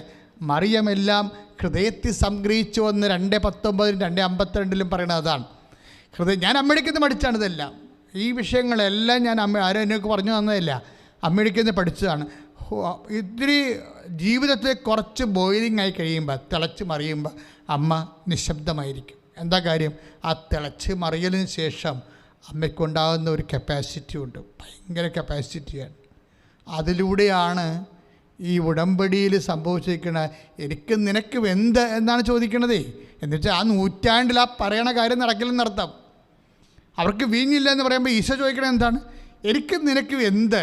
ഇതെൻ്റെയും നിൻ്റെയും കാര്യമല്ല. എന്നുവെച്ചാൽ പോയി പണിതൊക്കാൻ പറയുന്ന അർത്ഥം അല്ലേ? അതിൻ്റെ അർത്ഥം അതിൻ്റെ ടോണതല്ലേ? എനിക്ക് നിനക്ക് എന്ത്? എൻ്റെ സമയം ഇനിയും സമാഗതമായിട്ട് നമ്മുടെ രണ്ടുപേരുടെയും വിഷയമല്ല, പിതാവിൻ്റെ വിഷയമാണ്. എന്തൊക്കെ പറഞ്ഞിട്ട് ഒരു കഥയുമില്ല. എന്താണ്? അവരുടെ ഫെയ്ത്ത് സർവൈവ്ഡ് ഫെയ്ത്താണ്.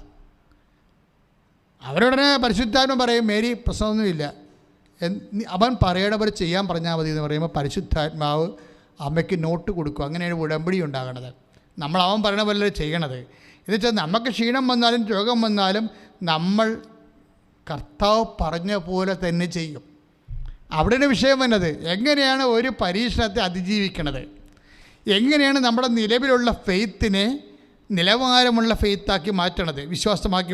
അപ്പോൾ നിലവിലുള്ള വിശ്വാസത്തെ നിലവാരമുള്ള വിശ്വാസമാക്കി മാറ്റണത് എങ്ങനെയാണ്? അവൻ പറയണ പോലെ ചെയ്താണ്. അവൻ പറയണ പോലെ ചെയ്യും. പക്ഷേ ചില ആൾക്കാർ ചെയ്യണത് പിറുപിറുത്തോണ്ട്. ദൈവത്തിന് ഇതുപോലെ കലിയുള്ള ഒരു കാര്യമില്ല. പിറുപിറുപ്പ്, ബുദ്ധിബോധമില്ലാത്ത ആയിട്ടുള്ള വിശ്വാസികൾ ഇങ്ങനെ പിറുപിറുത്തോണ്ട് നടക്കും, ഓരോ കാര്യവും പറഞ്ഞ്. അല്ലാത്തൊരു ബുദ്ധിബോധമുള്ളൊരു വിവേകമുള്ളൊരു നിശബ്ദത പാലിക്കും. എന്താ കാര്യം? വിനാശത്തിൻ്റെ കൊടുങ്കാറ്റ് കടന്നു പോകുകയുള്ളൂ, ഞാൻ അങ്ങയുടെ ചിറകിൻ്റെ കീഴിൽ അഭയം പ്രാപിക്കുമെന്ന്. ഇപ്പം 57-ാം സങ്കീർത്തനം വരും. ഒന്ന് വായിച്ച് സ്തുതിക്കട്ടെ, സ്തുതിക്കട്ടെ. ഹല്ലേലൂയ, പരമദിവ്യകാരുണ്യത്തിന് സങ്കീർത്തനം 27 തിരുവചനം 1 അവസാനത്തിലാണേ ഏറ്റു പറഞ്ഞ വിനാശത്തിന്റെ കൊടുങ്കാറ്റ് കടന്നു പോകുവോളോ ഞാൻ അങ്ങയുടെ ചിറകിന്റെ കീഴിൽ ശരണം പ്രാപിക്കുന്നു. അതായത് വിനാശത്തിന്റെ കാലം ഉണ്ടാകുമെന്നതിൻ്റെ അർത്ഥം. അപ്പോൾ എന്താ ചെയ്യണത്? കർത്താവിൻ്റെ ചിറകിൻ്റെ കീഴിലെ അഭയം പ്രാപിക്കും. എപ്പോഴാണ് വിനാശത്തിൻ്റെ കൊടുങ്കാറ്റ് കടന്നു പോകണത്? പോയി കഴിയുമ്പോൾ ഞാൻ കർത്താവിൻ്റെ ചിറകിൻ്റെ കീഴിൽ നിന്ന് പുറത്തേക്ക് വരും. എന്നുവെച്ചാൽ ഞാൻ പ്രാർത്ഥനയിലും അനുധ്യാനത്തിലും വിശുദ്ധിയിലും വിശ്വാസ പ്രഖ്യാപനത്തിലും ഞാൻ കർത്താവിൻ്റെ ചിറകിൻ്റെ കീഴിലായിരിക്കുമെന്നാണ്. അല്ലാതെ നമ്മൾ മഴയത്ത് വല്ല വീട്ടിലും കയറി വെച്ചും ഇടക്കിടക്ക് മഴ കുറഞ്ഞാന്നും പറഞ്ഞ് കൈയും കാലിട്ട് അടിക്കത്തില്ലേ? അതുപോലെ വിനാശം നടക്കുന്ന സമയത്ത് ഇടക്കിടക്ക് കൈയും കാലിട്ട് നോക്കും. മഴ കുറഞ്ഞാൽ പ്രശ്നം തീർന്ന എന്ന് പറഞ്ഞ് അത് ദൈവത്തിനെക്കുറിച്ച് കർത്താവിൻ്റെ ചിറകിൻ്റെ കീഴിൽ ശരണം പ്രാപിക്കണം നമ്മൾ ചെയ്യണത്. അല്ല ഇവിടെ നിന്ന് വല്ലപാടിൽ നിന്ന് രക്ഷപ്പെടാൻ വേണ്ടി നോക്കുന്ന വ്യഗ്രത ക്രിസ്ത്യാനിയല്ല. വ്യഗ്രത വരുമ്പോൾ എന്താ പ്രശ്നം? സുഖലോലുപത, ജീവിത വ്യഗ്രത എന്നിവയാൽ നിങ്ങളുടെ ഹൃദയം അന്ധമാകും. 21:34 ലുക്കാസ് സുവിശേഷം. സ്തുതിക്കട്ടെ സ്തുതിക്കട്ടെ ഹല്ലേലൂയ. ഹല്ലേലൂയ, ആരാധന. ഹല്ലേലൂയ. യേശുവേ സ്തോത്രം. യേശുവേ കർത്താവേ സ്തോത്രം. സുഖലോലുപത, സുഖലോലുപത, മധ്യാസക്തി, മദ്യാസക്തി, ജീവിത വ്യഗ്രത എന്നിവയാൽ നിങ്ങളുടെ മനസ്സ് ദുർബലമാവുകയും ആ ദിവസം ഒരു കെണി പോലെ പെട്ടെന്ന് നിങ്ങളുടെ മേൽ വന്നു വീഴുകയും ചെയ്യാതിരിക്കാൻ ശ്രദ്ധിക്കുവിൻ. അതായത് ഈ വ്യഗ്രത, സുഖലോലുപത, പിന്നെന്താ മദ്യാസക്തി. മദ്യാസക്തി തന്നെയാകണമെന്നില്ല, മൊബൈലിൽ ആസക്തി ആയാലും മതി. മദ്യം പിന്നെ എടുത്ത് പറഞ്ഞതാണ്. പക്ഷേ മനുഷ്യന് എന്തെല്ലാം തരം ആസക്തിയാണ് ഉള്ളത്. ചിലർക്ക് വസ്ത്രത്തിൻ്റെ ആസക്തി ഉണ്ടാവും, ഇല്ലേ? ആകപ്പാട് 2-3 പേര് ഡ്രസ്സ് മതി, അത് തന്നെ ഇട്ടുകൊണ്ട് എപ്പോഴും പള്ളിയിൽ പോകണം എങ്ങനെ വിചാരിച്ചുകൊണ്ട് ഞാൻ ഡ്രസ്സ് വാങ്ങിച്ചു തന്നിട്ടേ ഞാൻ പള്ളിയിൽ പോകത്തുള്ളതെന്ന് പറഞ്ഞ് ദൈവമായിട്ട് യുദ്ധം വെച്ച് വീട്ടുകാരോട് യുദ്ധം ചെയ്യുന്ന കന്നുകാലി ക്രിസ്ത്യാനിയില്ലേ, അത് വ്യഗ്രതയുടെ ഭാഗമാണ്, ആസക്തിയുടെ ഭാഗമാണ്. നമ്മളെപ്പം ശ്രദ്ധിക്കണം. നിങ്ങൾ എന്ത് ചെയ്താലും അതിന് വചനം ഉണ്ടാവും. നിങ്ങൾക്ക് വചനം അറിയാൻ പാടില്ലാത്ത ഒന്നും ബാധകമല്ല. നിങ്ങൾ എന്ത് ചെയ്താലും അതിന് വചനം ഉണ്ടാവും. നിങ്ങൾക്ക് ആ വചനം അറിയാൻ പാടില്ലെന്ന് പറഞ്ഞുകൊണ്ട് നിങ്ങൾ കുറ്റകരമായിട്ടല്ലേ വാവ് മല കയറിയില്ലേ, ഇമ്പാച്ചി മല അല്ലേ? മല കയറി എന്താ? അവന് ഞാൻ ആ നിയമത്തെക്കുറിച്ച് അറിയത്തില്ല. നിയമത്തെക്കുറിച്ച് അറിയത്തില്ല എന്നൊരു കാര്യമില്ല. ഇപ്പം വനം വകുപ്പ് കേസെടുക്കാൻ പറഞ്ഞിട്ടുണ്ട്. അപ്പോൾ നിയമത്തെക്കുറിച്ച് അറിഞ്ഞില്ലെങ്കിൽ തെറ്റ് ശിക്ഷിക്കപ്പെടും. ഇപ്പം നിങ്ങൾക്ക് വചനത്തെക്കുറിച്ച് അറിയാൻ പാടില്ലെന്ന് പറഞ്ഞൊരു കാര്യമില്ല. വചനം മലയാളത്തിൽ തന്നിട്ടുണ്ട്, മര്യാദക്കടുത്ത് വായിച്ച് നോക്കണം, അല്ലെങ്കിൽ ഞങ്ങളെപ്പോലും ആൾക്കാർ പറയുമ്പോൾ കേൾക്കണം. അപ്പോൾ എനിക്ക് വചനം അറിയാൻ പാടില്ല, എന്നെ ആരും പഠിപ്പിച്ചില്ലെന്ന് പറഞ്ഞില്ല, മുഴുവനും വചനം മാത്രമേ ഉള്ളൂ. അപ്പോൾ എനിക്ക് അതിന് അറിയാൻ പാടില്ലെന്ന് പറയുന്നത് എക്സ്ക്യൂസ് അല്ല. കാരണം നീ എന്ത് ചെയ്താലും അതിൻ്റെ അകത്തൊരു വചനം ഉണ്ടാവും. ആ വചനത്തിനെതിരായിരിക്കും നീ ചെയ്ത് കൂട്ടുന്ന കാര്യങ്ങൾ. പ്രാർത്ഥിക്കുക. കർത്താവായ ദൈവമേ, അങ്ങയുടെ വചനം അനുസരിച്ച് ജീവിക്കുവാൻ ഞങ്ങൾക്ക് വെളിച്ചവും വചനത്തിലെ ആധികാരികമായ ജ്ഞാനവും നൽകണമേ. പ്രിയമുള്ളവരെ, ക്ലേശത്തിൻ്റെ ഒരു അംശമാണ് നമ്മുടെ വിശ്വാസത്തിൻ്റെ വാല്യൂ വർദ്ധിപ്പിക്കുന്നത്. അതാണ് ഇപ്പോൾ നമ്മൾ ധ്യാനിച്ചുകൊണ്ടിരിക്കുന്ന വിഷയം. ക്ലേശത്തിൻ്റെ ഒരു അംശം. ക്ലേശം ഉണ്ടാകുന്ന സമയത്ത് വിശ്വാസത്തിൻ്റെ അടിസ്ഥാനത്തിൽ അതിനെ അതിജീവിക്കാൻ കഴിയണം. അതിജീവനമെന്നാണ് പറഞ്ഞിരിക്കുന്നത്. അതായത്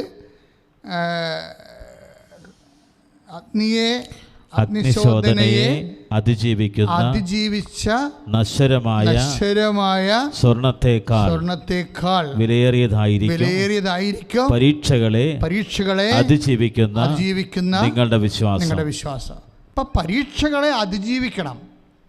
അതിജീവിച്ചു കഴിഞ്ഞാൽ ബാക്കി ആ വിശ്വാസം നിലനിൽക്കണം. വിശ്വാസം പോകരുത്. ചില ആൾക്കാർക്ക് ജോലി കിട്ടിയില്ലെങ്കിൽ ഉടനെ വിശ്വാസം കുറയും.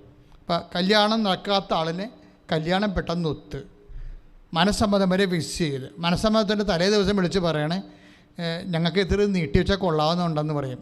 അപ്പോൾ അവർ കാര്യം ചോദിക്കും ഫോണിൽ, എന്ത് പറ്റി, അത് കുഴപ്പമുണ്ടോ? ഇല്ല. ചില ആൾക്കാർക്കൊക്കെ അത് അത്ര ബോധ്യപ്പെടുത്തി വരണം.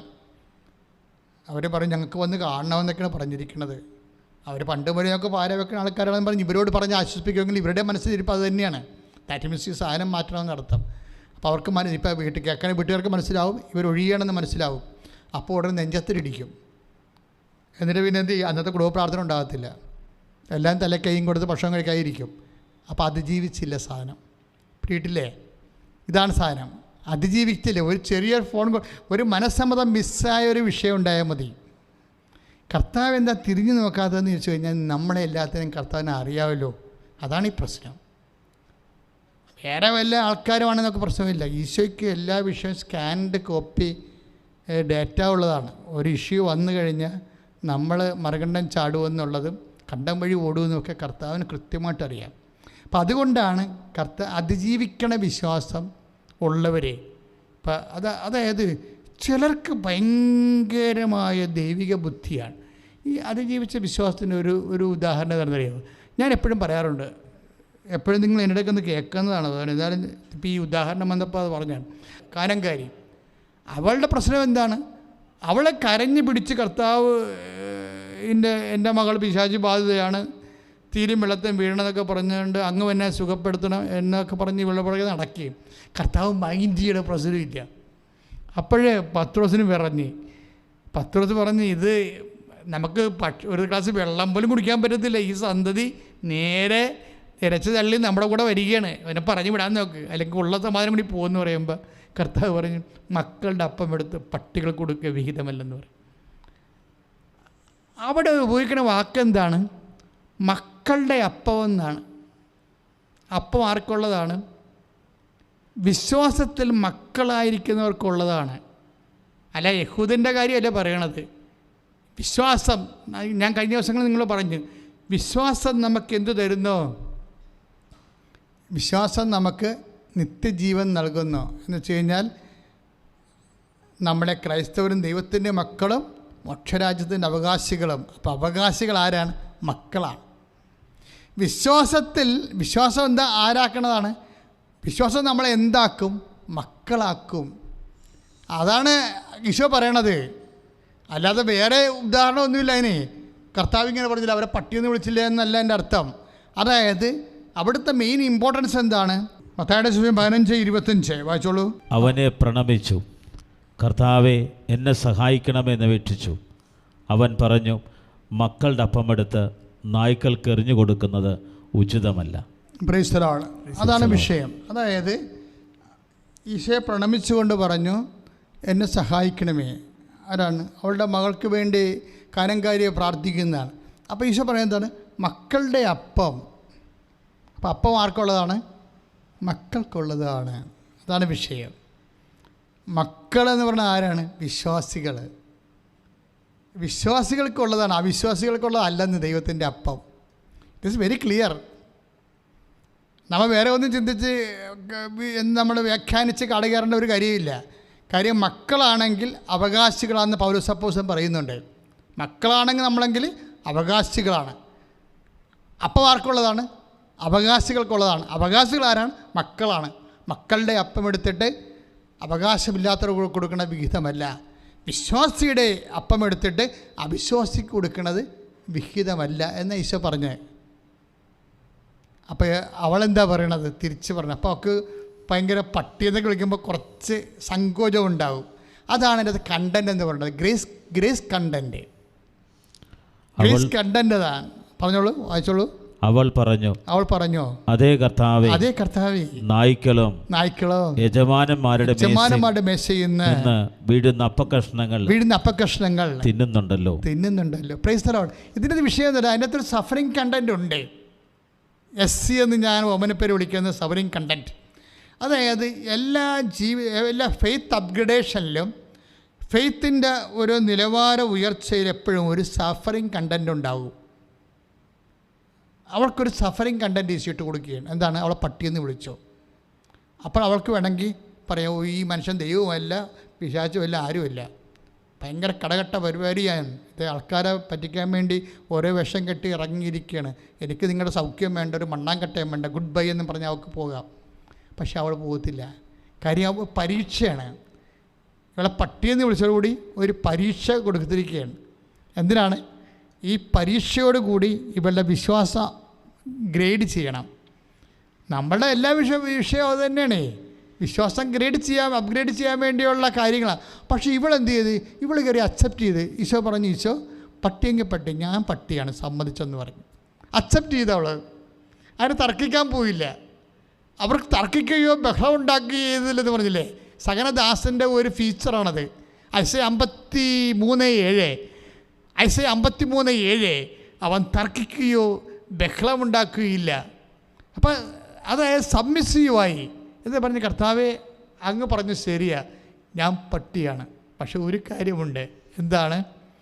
പട്ടികൾ പോലും യജമാനന്മാരുടെ മേശയിൽ നിന്ന് വീഴുന്ന അപ്പക്കഷ്ണങ്ങൾ തിന്നാറുണ്ടല്ലോ. ആക്ഷേപവും അപമാനവും കൂടി വന്നിട്ട് ഇതിനെ ഇങ്ങനെ വിശ്വാസം കൊണ്ട് ഈ വ്യക്തി അതിജീവിക്കണ കാണാൻ ഭയങ്കരമായ ഒരു രസകരമായ കാര്യമാണ്. അപ്പോൾ ഇതോടുകൂടി, അതായത് ഇത് ഭയങ്കര എന്താണ്, ഒരു വെട്ടിപ്പിടുത്താൻ പോലെ പോയി. കാര്യം അവൾ പറയുന്നത്, കർത്താവേ ശരിയാണ്, നീ യജമാനനാണ്, ഞാൻ പട്ടിയുടെ വില പോലും ഇല്ലാത്ത ആളാണ്. പക്ഷേ ഒരു കാര്യം ഉണ്ട്, എന്താണ്? പട്ടിക്കുഞ്ഞുങ്ങൾ പോലും യജമാനന്മാരുടെ മേശയിൽ നിന്ന് വീഴുന്ന അപ്പക്കഷ്ണങ്ങൾ തിന്നാറുണ്ടല്ലോ. ഒരു പക്ഷേ ഇത്രയും ഇൻ്റലിജൻ്റായിട്ട് ആരും കർത്താവിനോട് ഒരു കാലത്തും സംസാരിച്ചിട്ടില്ല. ഒരു കാലത്തും കർത്താവിനോട് സംസാരിക്കുമ്പോൾ ഇൻ്റലിജൻ്റായിട്ട് സംസാരിക്കണമെന്നാണ് കനംകാരി നമ്മൾ പറയുന്നത്. വല്ല പൊട്ടവർത്താനം കയറി പറഞ്ഞേക്കെടുത്ത് പണി മേടിക്കാൻ സാധ്യതയുണ്ടെന്നാണ്. പണി പാഴ്സൽ കിട്ടും. എന്താ കാര്യം? ഇവിടെ പറഞ്ഞു കേട്ടില്ലേ, കർത്താവ് you are correct, I M two and you are the Lord. നീ രാജാവ്, നീ കർത്താവേ, നീ അധികാരിയാണ്, ഞാനത് അക്സെപ്റ്റ് ചെയ്യുന്നു. പക്ഷേ എനിക്കും അർഹതയുണ്ട്. എന്താണ്? നിൻ്റെ മേശപ്പുറത്ത് നിൻ്റെ ഒപ്പം ഇരിക്കാൻ പറ്റില്ലെങ്കിലും താഴെ കിടന്ന് അവിടുന്ന് വീഴുന്ന കാരണങ്ങൾ തിന്നാനുള്ള യോഗ്യത എനിക്കുണ്ടല്ലോ. Your faith is great. അതാണ് ഈശോ പറയുന്ന മറുപടി. എന്താ പറയണത്? സ്ത്രീയെ, നിൻ്റെ വിശ്വാസം വലുതാണെന്ന്. ദാറ്റ് മീൻസ് എന്താണ്? മൂല്യവർദ്ധനയുള്ള വിശ്വാസമാണ്, അല്ലേ? അഗ്നിശോധനയെ അതിജീവിച്ച വിശ്വാസമാണ്. അതാണ് വലിയ വിശ്വാസം എന്ന് പറയുന്നത്. അഗ്നിശോധനയെ 1 അനുസരിച്ചുകൊണ്ട് കനംകാരുടെ വിശ്വാസം അഗ്നിശോധനയെ, ആക്ഷേപങ്ങളെ, അപമാനങ്ങളെ അതിജീവിച്ച വിശ്വാസമാണ്. യാക്കോബ് 1:3 അനുസരിച്ചുകൊണ്ട് സ്ഥിരതയുള്ള വിശ്വാസമാണ്. പ്രാർത്ഥിക്കുക, കർത്താവേ, കാനംകാരിയെപ്പോലെ മൂല്യവർദ്ധിതമായ വിശ്വാസത്താൽ അപമാനങ്ങളെ, ലൈമകളെ, ആക്ഷേപങ്ങളെ ദൈവത്തിലുള്ള ശരണം കൊണ്ട് ജീവിച്ച വ്യഗ്രതയില്ലാത്ത, പിറുപിറുക്കാത്ത വിശ്വാസത്താൽ മൂല്യവർദ്ധിതമായ വിശ്വാസത്താൽ, യാക്കോബ് 1:3 അനുസരിച്ചുകൊണ്ട് സ്ഥിരതയുള്ള വിശ്വാസത്താൽ, 1 പത്രോസ് 1:7 അനുസരിച്ചുകൊണ്ട് അഗ്നിശോധനയെ അതിജീവിച്ച വിശ്വാസത്താൽ ഇപ്പോഴേ അഭിഷേകം ചെയ്യണമേ. പരിശുദ്ധ പരമദിവ്യകാരുണ്യത്തിന് ആരാധനയും സ്തുതിയും പുകഴ്ചയും. പരിശുദ്ധ പരമദിവ്യകാരുണ്യത്തിന് ആരാധനയും സ്തുതിയും പുകഴ്ചയും ഉണ്ടായിരിക്കട്ടെ. അതായത് ഈശോയിൽ വിശ്വസിക്കുക എന്ന് പറഞ്ഞാൽ അതാണ് നമ്മളുടെ സാധാരണ ഒരു കപ്പാസിറ്റി. പക്ഷെ നമ്മൾ ആരിലാണ് വിശ്വസിക്കുന്നത്? ഈശോയിലാണ് വിശ്വസിക്കുന്നത്. ഈശോ ആരാണ്? സഫറിങ് സെർവൻ്റാ, സഹനദാസനാണ്. ഈശോയിൽ വിശ്വസിക്കുക എന്ന് വെച്ച് കഴിഞ്ഞാൽ നമ്മൾ വിശ്വസിക്കുന്ന ഈശോയുടെ ഉയർപ്പിലാണ്. പക്ഷേ ഉയർപ്പിൽ വിശ്വസിക്കുമ്പോൾ നമുക്കൊരു കാര്യം ചെയ്യേണ്ടി വരും. എന്താണ്? അവൻ്റെ മരണം പ്രഖ്യാപിക്കണം. മരണം പ്രഖ്യാപിച്ച് അവൻ്റെ ഉയർപ്പിൽ വിശ്വസിച്ച് കഴിഞ്ഞ് നമുക്കൊരു കാര്യം ചെയ്യേണ്ടി വരും. എന്താണ്? അവൻ്റെ വരവ് കാത്തിരിക്കണം. And this is Christianity. ഇതാണ് സംഭവം. ഇതെന്ന് പറയണത് തുടങ്ങണത് എങ്ങനെ? ചുമ്മാ ഒരു വ്യക്തിയെ വിശ്വസിക്കണമല്ല. ആ വ്യക്തി എന്ന് പറയുന്നത് എന്താണ്? അവൻ മരണം, അവൻ രക്ഷയാണ്. അവൻ രക്ഷ. ക്രിസ്തു എന്ന് പറഞ്ഞാൽ എന്താ രക്ഷ? ശെമയോൻ ഈശോനെ കയ്യിലെടുത്തിട്ട് എന്നാ പറയണത്? എല്ലാ മനുഷ്യർക്കും വേണ്ടി ഒരുക്കിയിരിക്കുന്ന രക്ഷ. ലുക്ക 2:30 എന്താ പറയണത്? വിശുദ്ധ ലൂക്കാ സുവിശേഷം 2:30 എന്താ പറയണത്? ഏറ്റു പറഞ്ഞ് എല്ലാ മനുഷ്യർക്കും വേണ്ടി ഒരുക്കിയിരിക്കുന്ന രക്ഷ എൻ്റെ കണ്ണുകൊണ്ട് കണ്ടിരിക്കുന്നു. അപ്പം ഈശോ എന്ന് പറഞ്ഞത് ആരാണ്? രക്ഷയാണ്. ഈ രക്ഷ എങ്ങനെയാണ് ഈശോ സാധിക്കണത്? അവൻ്റെ മരണത്തിലൂടെ, പാപത്തിന് പരിഹാരമായി അവൻ്റെ മരണത്തിലൂടെ. അപ്പോൾ യേശുവിനെ പ്രഖ്യാപിക്കുക, വിശ്വസിക്കുക എന്ന് പറയുമ്പോൾ അവൻ്റെ മരണത്തിൻ്റെ ഭാഗമാകുക എന്നുള്ളത് it's a fact, it is there, അവിടെ ഉണ്ട്. Why there is an inevitable sufferings in the life of Christians. എന്തുകൊണ്ടാണ് ക്രിസ്ത്യാനിയുടെ ജീവിതത്തിൽ ഇത്രയും വലിയ സഫറിങ്ങിൻ്റെ ഒരു വലിയ എന്താ പറയുക ഹാർവസ്റ്റിംഗ് നടക്കുന്നത്? വിതക്കുമ്പോഴുണ്ടാകുന്ന വേദന കൊയ്യുമ്പോൾ അറിയുന്നില്ലല്ലോ. And we will harvest. നിത്യതയെ കർത്താവിൻ്റെ കൂടെ നമ്മൾ കൊയ്യും, കൃപാവരങ്ങളെ കൊയ്യും, നിത്യസന്തോഷത്തെ കൊയ്യും. അതൊക്കെ മുമ്പ് കണ്ണുനീരോടെ വിതക്കും. നമ്മൾ ഈ ഭൂമിയിലാണ് കണ്ണുനീരോടെ വിതക്കുന്നത്. അവൻ ജയഘോഷത്തെ കൊയ്യുമെന്നാണ് സങ്കീർത്തനം കൊടുത്തിട്ട് പരിശുദ്ധാത്മാവിന്റെ വെളിപാട്. സ്തുതിക്കട്ടെ.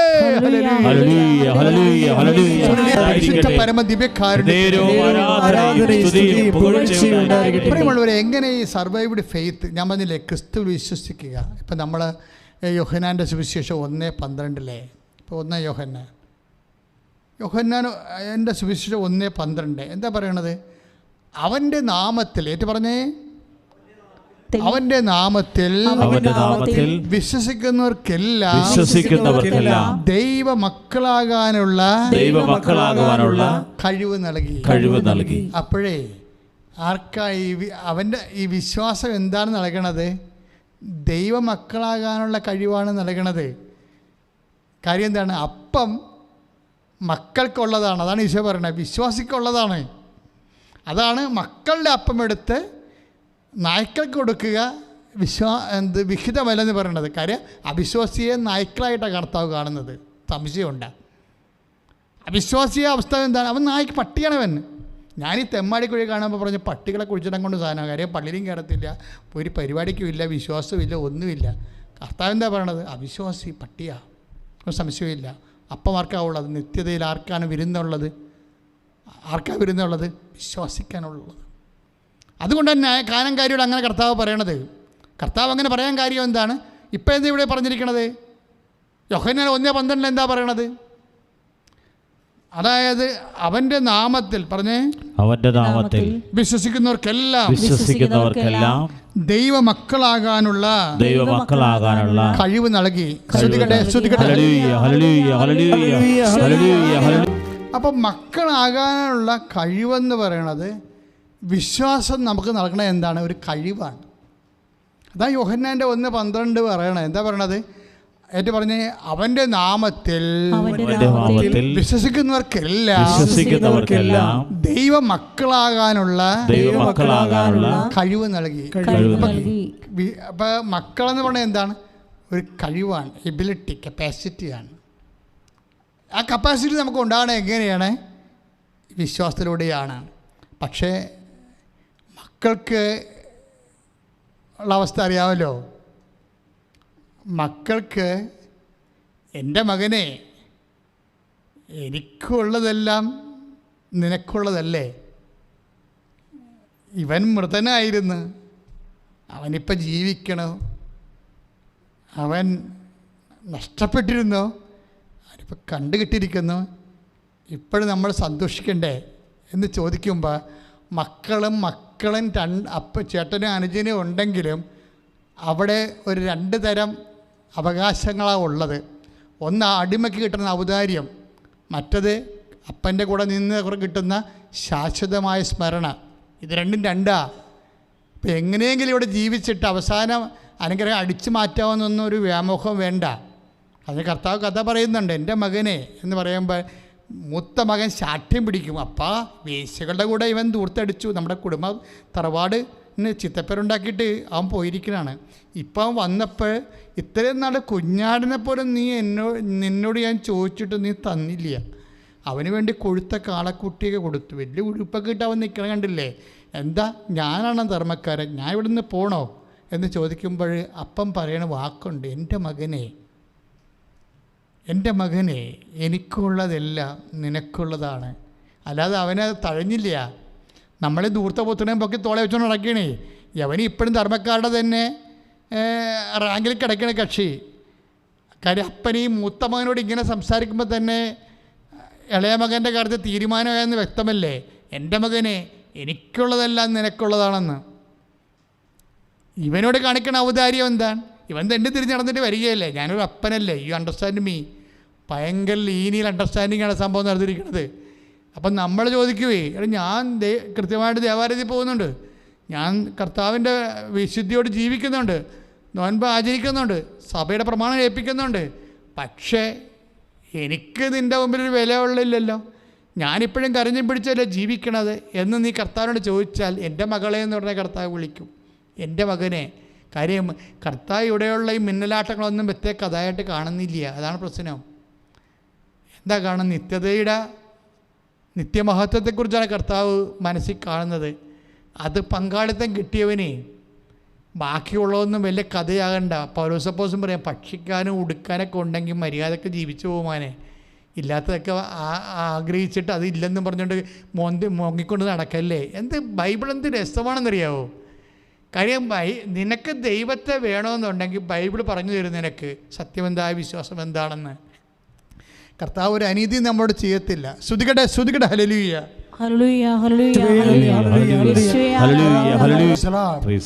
ആ മൂത്ത മകനോട് കർത്താവ് പറഞ്ഞ എന്താണ്, അവനൊരു ആട്ടിൻകുഞ്ഞിനെ പോലും ചോദിച്ചിട്ട് അപ്പം കൊടുത്തിട്ടില്ല. എന്താ കാര്യം? ഇത് ഒരു വിശ്വാസിയുടെ 2 ലെവലാണ്. അതായത് ദൈവത്തെ അംഗീകരിക്കാത്ത, എന്നാൽ ഗതികേട് വരുമ്പോൾ ദൈവത്തിൻ്റെ അടുത്ത് പണ്ട് ഒരു സഹോദരൻ ഉണ്ടായിരുന്നു. ഞാൻ കടപ്പുറത്ത് ജോലി ശുശ്രൂഷ ചെയ്യുന്ന സമയത്ത് ഒരു വലിയ വറുതിക്കാലം ഉണ്ടായിരുന്നു. എനിക്കുള്ളത് 87 വലിയ വറുതിക്കാലമാണ്. അപ്പോൾ രൂപതയിൽ നിന്ന് കഞ്ഞി വീഴ്ത്ത് നടത്തും. വലിയ ചെമ്പിൽ, വട്ടച്ചെമ്പിൽ കഞ്ഞി വെച്ച് കൊടുക്കും. ഓരോ വാർഡിലും ഓരോ ചെമ്പ് വെച്ച് അയൽക്കൂട്ടത്തിൽ നിരത്തി സ്നേഹസമൂഹങ്ങൾ നിർത്തിയിട്ട് പയറും അത് കാര്യം അത്രയും വറുതിയായിപ്പോയി. അവർ വലിയ കാലമായിരുന്നു. അപ്പോൾ ഞാൻ കടപ്പുറത്ത് ഇതുപോലെ ഓരോ ഗ്രൂപ്പിൽ വട്ടച്ചെമ്പിൽ കഞ്ഞി വെച്ചുകൊണ്ടിരിക്കുക, ആൾക്കാരെ കൊണ്ട് ചെയ്യിച്ചുകൊണ്ടിരിക്കുന്ന സമയത്ത് ഒരു പള്ളിയും വരത്തില്ല. എപ്പോഴും പള്ളിക്കെതിരെ പറയുന്ന ഒരു അസുര വിത്ത് അവൻ കയറി അതിൻ്റെ അകത്ത് കഞ്ഞി വെന്ത് ആൾക്കാർക്ക് കൊടുക്കാനുള്ള സമയമാകുമ്പോൾ മണ്ണ് കുത്തി എറിഞ്ഞ് ഞാൻ പിന്നെ നമുക്ക് കഴിക്കാൻ പറ്റിയില്ല. ശരിക്കും ഞാനൊന്നും വേണ്ടില്ല, ഞാൻ കർത്താവിനെ ഏൽപ്പിച്ചിട്ട് തിരിച്ചു പോകുന്നു. കാര്യം നാട്ടുകാർ തന്നെയാണ് നാട്ടുകാരുടെ ഭക്ഷണത്തെ മണ്ണിട്ട് വാരി ഇടുന്നത്. പക്ഷേ ഒരു കാലം കഴിഞ്ഞപ്പോൾ ഇവൻ്റെ മകന് ക്യാൻസറായിട്ട് എൻ്റെ അടുത്ത് കൊണ്ടുവരും മകനെ.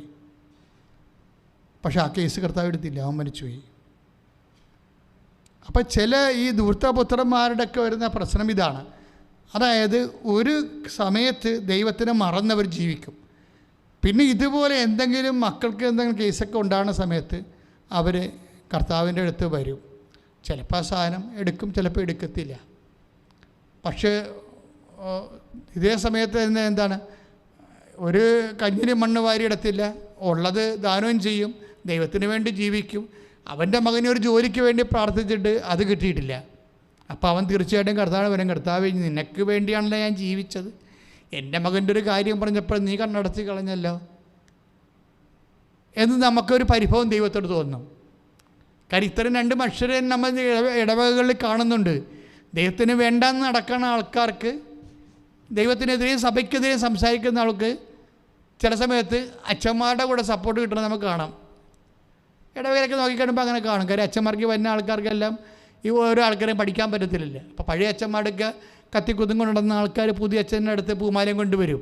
അപ്പോൾ ഇങ്ങനെയുള്ള അഭ്യാസങ്ങളെല്ലാം നടക്കുമ്പോഴും ഇതൊന്നും നോക്കാതെ മറന്ന് നിൽക്കണമെന്ന് വിചാരിക്കും. ദൈവമേ എന്ത് കഷ്ടമായിട്ടൊക്കെ നിൽക്കണം, എന്ത് ദൈവത്തോട് അടുപ്പമായിട്ടും പള്ളിയോട് അടുപ്പമായിട്ട് നിന്നിട്ട് ഇപ്പോൾ ഇരിക്കുന്ന വികാരത്തെ ഞാൻ മൈൻഡ് ചെയ്യണില്ല എന്ന് വിചാരിക്കും.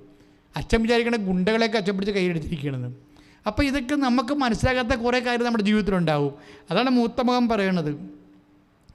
ഞാൻ അങ്ങയുടെയൊക്കെന്ന് വിട്ടും പിരിഞ്ഞ് നിന്നിട്ട് ഇത്രയും നാൾ അങ്ങയുടെ കൂടെ തന്നെ നിൽക്കുകയാണ്. പക്ഷേ ഞാൻ എൻ്റെ കൂട്ടുകാരെ ഉല്ലസിക്കാൻ വേണ്ടി ഒരു കുഞ്ഞാടനെ പോലും ചോദിച്ചിട്ട് നീ എനിക്ക് തന്നില്ല. പക്ഷേ അപ്പം മറുപടി പറയുമോ അതിനെ? അല്ലാതെ നീ പോടാന്നല്ല പറയണത്. അപ്പം മറുപടി പറയും, എൻ്റെ മകനെ എനിക്കുള്ളതെല്ലാം നിനക്കുള്ളതാണ്. എപ്പോഴായാലും സമയത്തിൻ്റെ പ്രശ്നം മാത്രമേ ഉള്ളൂ, നിനക്കുള്ളത് നഷ്ടപ്പെടത്തില്ല. കർത്താവ് സംസാരിക്കുന്ന ഏറ്റവും നല്ല ഇൻ്റലിജൻറ്റ് ടോക്ക് അതാണ്. ഇവിടെ ഒരു സമയത്തിൻ്റെ വിഷയമുള്ളൂ, അതായത് നിനക്ക് നഷ്ടപ്പെടത്തില്ല. അതെന്ന് വെച്ചാൽ അതാണ് സമയത്തിൻ്റെ ഏറ്റവും വലിയ ഉപമയെന്ന് പറയണത്. എന്ന് വെച്ചാൽ മറ്റവൻ ചോദിച്ചു, അപ്പാ എൻ്റെ ഓഹരി ഇങ്ങോട്ട് തന്നേക്ക്, ഞാൻ എൻ്റെ വഴിക്ക് പോട്ടെ, എനിക്ക് നിങ്ങളുടെ വഴി, നിങ്ങൾക്ക് നിങ്ങളുടെ വഴി, എനിക്ക് എൻ്റെ വഴി എന്ന് പറഞ്ഞ് ഇവൻ ബഹളം ഉണ്ടാക്കിയപ്പോൾ തന്നെ ബൈബിൾ എന്താ പറയണത്? തൽക്ഷണം അപ്പൻ വസ്തു ഭാഗിച്ചു, അവൻ്റെ ഓഹരി കൊടുത്ത്. തൽക്ഷണമാണ്, ഒട്ടും താമസിച്ചില്ലെന്ന്. അതായത് ഒട്ടും താമസമില്ല. പക്ഷേ മൂത്ത മകൻ ചോദിച്ചിട്ട് വായിട്ട് ചോദിച്ചിട്ട് പോലും കൊടുത്തില്ല. ഇപ്പം എന്നാ പറ്റിയിരിക്കണേ? അവന് ഉടനെ കിട്ടി, മൂത്ത മകന് താമസിച്ചാണ് കിട്ടണത്. അപ്പം സമയത്തിൻ്റെ പ്രശ്നം മാത്രമേ ഇവിടെ ഉള്ളൂ. ഉടനെ കിട്ടിയവൻ ആകപ്പാടെ അലാക്കിലായിപ്പോയി.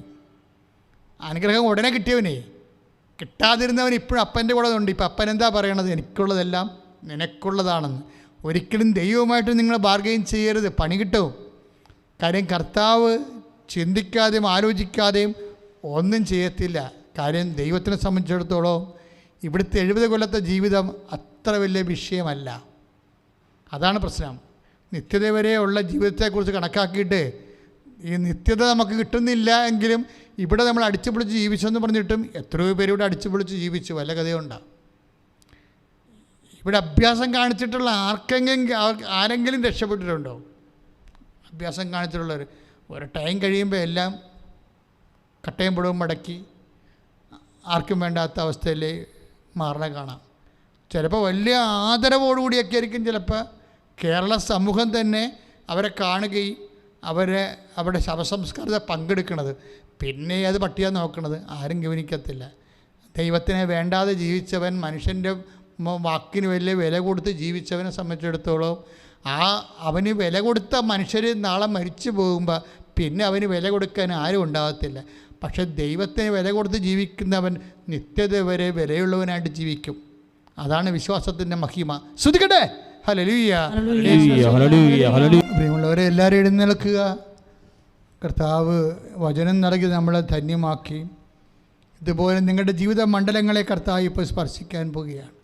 ആയിരക്കണക്കിന് മനുഷ്യർ ഈ ആരാധനയിലെ അനധിവിദൂരങ്ങളിൽ പോലും സുഖപ്പെട്ട വലിയ മരിയൻ കൃപാഭിഷേക ഉടമ്പടി ധ്യാനത്തിൻ്റെ ആരാധനയാണ്. അതുകൊണ്ട് നീ വളരെ പ്രത്യാശയോട് വേണം ആൾത്താറിലേക്ക് നോക്കാൻ. ഏറ്റവും പ്രാർത്ഥിക്കുക. കർത്താവേ, ഇപ്പോൾ പ്രാർത്ഥിക്കാൻ പോകുന്ന അങ്ങയുടെ അഭിഷിക്തന്റെ വിശുദ്ധ പൗരോഹിത്യത്തെ മഹത്വപ്പെടുത്തിക്കൊണ്ട് ഇപ്പോൾ ലോകാന്തരങ്ങളിലെ പ്രാർത്ഥിച്ചുകൊണ്ടിരിക്കുന്ന ഭാരം വഹിച്ചുകൊണ്ടിരിക്കുന്ന അങ്ങയുടെ പ്രിയ മക്കളെ അങ്ങയുടെ വലത് കരത്താൽ തിരുമുറുവാറുന്ന അത്ഭുത കരത്താൽ സ്പർശിക്കണമേ. എന്റെ കർത്താവേ, വേദനയോടെ എന്നാൽ വിശ്വാസത്തോടെ ഞങ്ങൾ ശരണം പ്രാപിച്ചുകൊണ്ട് പ്രാർത്ഥിക്കുന്നു. കർത്താവേ, പ്രാർത്ഥനാ സമയത്ത് അങ്ങ് അടിപ്പിണർ പോലെ ആഘാതം പോലെ ദൈവിക ശക്തി സ്വർഗ്ഗത്തിൽ നിന്ന് ഓരോ കുടുംബങ്ങളിലെ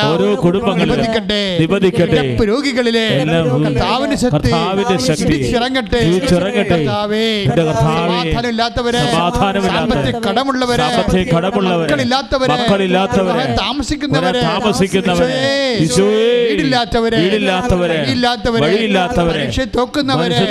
ജോലിക്ക് വേണ്ടി പരിശ്രമിക്കുന്നവരെ, പരാജയപ്പെടുന്നവരെ, ലഭിക്കാത്തവരെ, കടങ്ങളാലെ ഭാരപ്പെടുന്നവരുടെ ശക്തി പരിശുദ്ധമ്മ പ്രത്യക്ഷപ്പെട്ട ആരാധനകളുടെ പറഞ്ഞിട്ടുള്ള ദൈവവിശ്വാസികളുടെ ശക്തിയാൽ പ്രാർത്ഥന കേൾക്കുന്ന മക്കളുടെ രോഗങ്ങളെ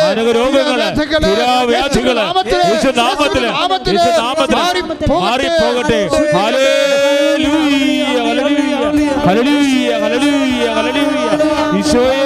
സൗഖ്യപ്പെടുന്നതിന് മാരക രോഗങ്ങൾ സുഖപ്പെടുന്ന നന്ദി പറയുന്നു. Hallelujah, hallelujah. സദയം തൊടേണേ സുഖമായി എൻ്റെ ഉള്ളം. യേശുവേ ആരാധന. സദയം തൊടേണേ സുഖമായി എൻ്റെ ഉള്ളം. സദയം തൊടേണേ സുഖമായിടും എൻ്റെ ഉള്ളം. പ്രാർത്ഥിക്കുക. കർത്താവേ, സാമ്പത്തിക ബാധ്യതകളാല് വിഷമം അനുഭവിക്കുന്നവരെ പ്രാർത്ഥനാ സമയത്ത് സ്പർശിക്കണമേ.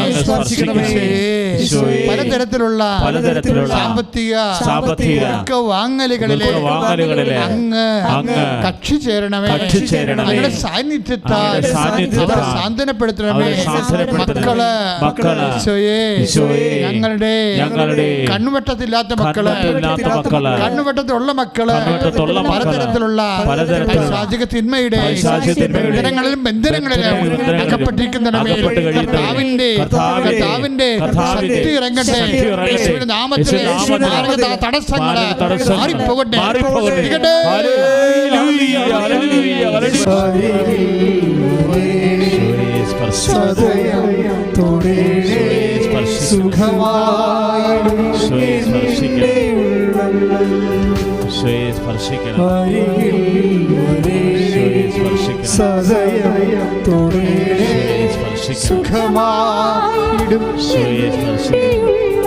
പ്രാർത്ഥികർത്താവായ ദൈവമേ, മുടി കൊഴിയുന്നവരുടെ വിശുദ്ധമായ വലതുകരം വയ്ക്കണമേ.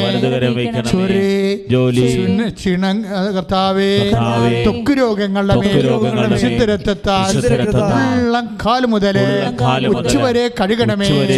ഹൃദയ രോഗങ്ങള്, കരൾ രോഗങ്ങള്, അസ്ഥി രോഗങ്ങള്, അസ്ഥിഉരുക്കങ്ങള്, കർത്താവേ, കിഡ്നി രോഗങ്ങള്, വാതരോഗങ്ങള് കർത്താവെ സ്പർശിക്കണമേ. ശ്വാസകോശ രോഗികളെ സ്പർശിക്കണമേ. തൈറോയ്ഡ് രോഗികളെ, രോഗികളെ, ഞരമ്പുകൾക്ക് ബ്ലോക്കുള്ളവരെ യേശുനാമത്തിൽ സൗഖ്യമാകട്ടെ. ശ്രദ്ധിക്കട്ടെ. ഞങ്ങളെ സ്പർശിക്കുന്നതിന് സൗഖ്യപ്പെടുന്ന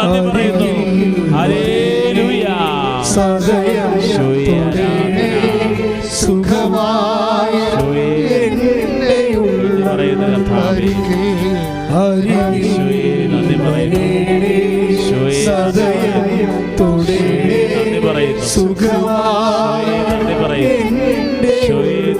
പരിശുദ്ധ പരമദിവ്യകാരുണ്യത്തിന് അതീവ വേദനയോടെ ഇപ്പോൾ അഭിമുഖീകരിക്കുന്ന ഓരോ വിഷയങ്ങള്, ഓരോ രോഗങ്ങള്, തൊഴിലില്ലാത്ത അവസ്ഥകള്, വരുമാനമില്ലാത്ത അവസ്ഥകള്, കടകമ്പോളങ്ങള്, അടഞ്ഞുപോയ അവസ്ഥകള്, അത് തുറക്കുന്നതിന് വേണ്ടി ആസ്തിയില്ലാത്ത അവസ്ഥകള്, എന്ത് ജോലിക്ക് എവിടെ അന്വേഷിക്കുമെന്നറിയാതെ വിഷമിക്കുന്നവര്, ഇന്റർവ്യൂ തോറ്റുപോയവര്, പരീക്ഷ തോറ്റുപോയവര്, ലോൺ കിട്ടാത്തവര്, കർത്താവെ കടം തിരിച്ചടക്കാൻ പറ്റാത്തവര്, വിവാഹ തടസ്സമുള്ളവര്, യേശുവിന്റെ നാമത്തില്, യേശുവിന്റെ നാമത്തിൽ ഇപ്പോഴേ കർത്താവ് സ്പർശിക്കട്ടെ. കർത്താവ് സ്പർശിക്കട്ടെ.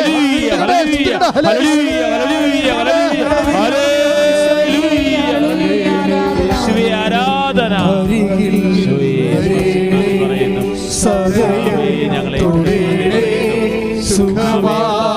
ഞങ്ങളുടെ മേൽ ഉടമ്പടിയെടുത്ത മക്കളുടെ മേൽ പതിക്കുന്നതേ പറയുന്നു. തത്സമയ നിയോഗങ്ങളെടുക്കുന്നവര് സ്പർശിക്കുന്നതേ പറയുന്നു. ലോകത്തിൽ പ്രാർത്ഥിക്കുന്നവര്, ശത്രുക്കളെ കണ്ട് പ്രാർത്ഥിക്കുന്നവര് സ്പർശിക്കുന്നതേ പറയുന്നു. ഹല്ലേലൂയ.